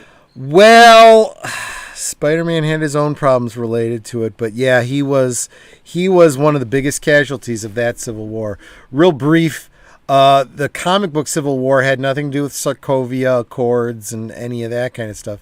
It was about having secret identities and this whole idea of superheroes having secret identities. Actually, it was a brilliant idea, right? Because unlike DC, Marvel has a lot of superheroes that have public identities and only a few superheroes that have secret identities. And the government was pushing, and honestly, this was clearly meant to be a commentary on things like gun rights. Okay? With great power comes great responsibility, but you've got to register with the government and you've got to give up all your freedom in order to exercise your constitutional rights, and it was, a very nuanced kind of thing. And you had, interestingly, you have Tony Stark and Steve Rogers, both public identities. There's Iron Man and Captain America were not secret identities. They weren't hiding who they were, neither one of them. But Tony Stark, government contract, businessman, establishment, was going with the government mandate that people should register their superpowers, have a public identity, and do what they do under the auspices of the government. And Steve Rogers was, wait a minute, government's not infallible. Revolutionary War. What are we based on as a country? Individual liberties and freedom. There are times that people need to be. And Peter Parker, young kid, very impressionable, got caught up in this argument. He was back and forth on where he was. And he eventually came down on what should have been the establishment legal, right side. He came out in front of everybody and said, "I'm Peter Parker," and gave away his secret identity. And it destroyed his life. It got Aunt May killed. You know, it gave him not a moment of peace. All of his enemies now were suddenly attacking him. He lost his job at the Daily Bugle. I mean, then it opened him up to lawsuits. It was nuts, which led to the whole One More Day. Oh, fuck. I know. Anyway, you talked about that before. That was one example where the movie adaptation was much better. To be fair, the Civil War thing, I mean, you know, in the comics, I'd have to read it. That'll be my cop-out to know whose side I'd be on. But in the movie, I have to be on Iron Man's side because Captain America's being a crap face in that movie. There you go. And I'm going to get more into that. And I don't care if I'm the only one defending Tony. Iron Man coerced Peter Parker to do it with the promise of protection. Here's the thing, and that's where it comes down to the Second Amendment argument, right? You don't need guns. We have police. Listen. Okay, that's great. I don't know about you. I would rather have a gun to protect my home right now than to be on the phone calling the police who will be here in 5-10 minutes after we're already dead. Just saying. Didn't they make the Green Goblin the Iron Patriot in that scenario? I remember talking to my friend saying, "Are you telling me there's no such thing as good and evil anymore? It's just registered or unregistered?" In fairness to Marvel, if you are going to make those nuanced, in quotes, deconstructive stories, that's what Marvel is. That's the difference between Marvel and DC. It always has been in the comics. In the comics, Superman and Batman were absolute good. And, you know, Lex Luthor and Joker and whatnot were absolute evil. There was no nuance about it. Okay? Whereas over on the Marvel side, you have the X-Men, you have You sort of see his point sometimes. Flawed characters. You have, you know, Peter Parker, who's always broke and, you know, trying to do the best he can and keeps fucking up. You've got Tony Stark, who's a drunk, you know, who has his problems. He likes to drink. Anyway. Those of you that are fans of Comedy Central's, what's that show with the stop motion action figures? Robot Chicken? Robot Chicken, yeah. Those of you that are fans of Robot Chicken, you got to check out something called Toy Fair Magazine. Toy Fair Magazine had a segment in it that read like a comic book using staged Mego action figures. It's what led to Robot Chicken. And it would be all these Mego characters interacting in hysterical ways. The one that stands out in my mind is Hulk and Spider-Man going to see Revenge of the Sith. And so it's the panels are all kind of like Mystery Science Theater 3000, where you see Spider-Man and his word bubbles are all like, you know, mocking and jeering at things that are happening on the screen. But then at the end of the movie, he realizes he's sitting next to Hulk. And if Hulk is upset and angry, he's in trouble. And Hulk hasn't said anything through the whole movie. And because they went in, Hulk all excited, me looking forward to, you know, Star Wars movie, da-da-da-da-da. And Spider-Man just kind of looks at him. And Hulk's quiet for one panel. And then he goes, "This best movie ever!" Anyway, oh, hey, Leia Plus Size. You came in just at the end. Yeah, I know how the comic book event happened. I just don't like to look back on it because of what happened at the end. Yeah, I mean, you know, One More Day with Spider-Man sucked. The death of Steve Rogers. Yeah, he got, when he got put in prison, didn't his head get, like... It was a good story. idea, but the execution and what came after it just sucked. And honestly, a lot of people look at that as that's kind of where Marvel started to collapse. It really was. Yeah, a lot of people didn't like that storyline. Well, they were saying that it was actually inconsistent with Tony Stark and Mr. Fantastic. There was that. Yeah. There was, we had just come off the Clone Saga with Peter Parker. They were just getting over that, and then they did One More Day, and everyone said, fuck this shit, I'm out. Oh, no. I didn't mean it that way. I was being more apologetic that you missed so much. We're kind of wrapping up. Later. You're just being here is an encouragement to me, Leia Plus Size. You are always welcome, whether you come at the beginning or the end of the stream. Every comment you make, is just encouraging to me. I super appreciate that. But also, Tuesday, I believe on Mr. Mastic's channel, we are doing a rewatch of Lupin the Third Dragon of Doom. So I don't know if we may have other people. I don't know if Wolf 10 will be able to make it to that or not, but that'll be Tuesday, I believe. So that's Mr. Tuesday, Wednesday, and you know what? I guess that's just going to bring me around to next week with Stephen Ott and deleted scenes over on. Yeah, cool. So that's our week in review, and man, guys, Saturday. A week from Saturday, we have Netter's Network is doing. That's right. Be Kind Rewind. So that's a good one. So tomorrow night, or later tonight for some of y'all, over on Big Al's, we're watching Towering Inferno. A week later, over on Netter's Network, link in the description, we will be watching a movie from the 90s called Be Kind Rewind.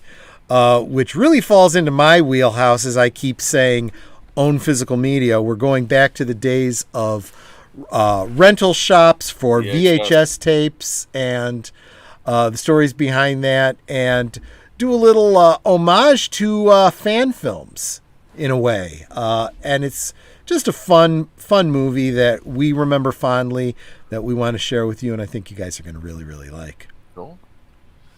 All right. But, that's the whole stream. I thank you guys so much for putting up with my drunken ramblings every Friday night. Those of you that do, especially the new people that came by to encourage me and subscribe, you guys are awesome. Love you. Love every single one of you just for being here. Hell, I even appreciate the bots, because it makes me feel like I'm part of the community if I'm being sniped by everybody. You only got 4. I got 5. Yeah, I only got 4 bots tonight, and Netter got 5 on her stream, and her stream wasn't as long as mine, so I don't know. maybe I'm not as much of a threat to the evil powers that be that are trying to snipe at us. But anyway, hey Jaboomer, any last words that you wanted to? Nope. Y'all have a good one. Thank you for coming on to the stream tonight, and looking forward to Sunday. Definitely a lot to talk about there. Yeah, you guys are all great people, and if you weren't here, if you came in late, that's fine. If you didn't make it to the stream and you're watching in the future, you guys, I appreciate just as much. I understand that Friday night is a busy night. People are making the rounds. There's a lot of much bigger channels you could be watching right now, and some of you are, and that's fine. If you get around to me later on, that's okay too. You guys are just awesome. I love hanging out with you. I said it in my monologue. I say it throughout the stream, and I say it when I close. Really do it just because I want to hang out with you guys. You guys are friends. Friends are family that we choose for ourselves. And in this case, you chose me, and I super appreciate it. You guys are awesome. Subscribe to everyone who I got linked below. Join the Discord for when we do rewatches, so I can share it with you if you can't find it anywhere else. And hope to see you on the next stream. You take care, everyone. Bye. Bye-bye. Good night, ladies. Good night, sir.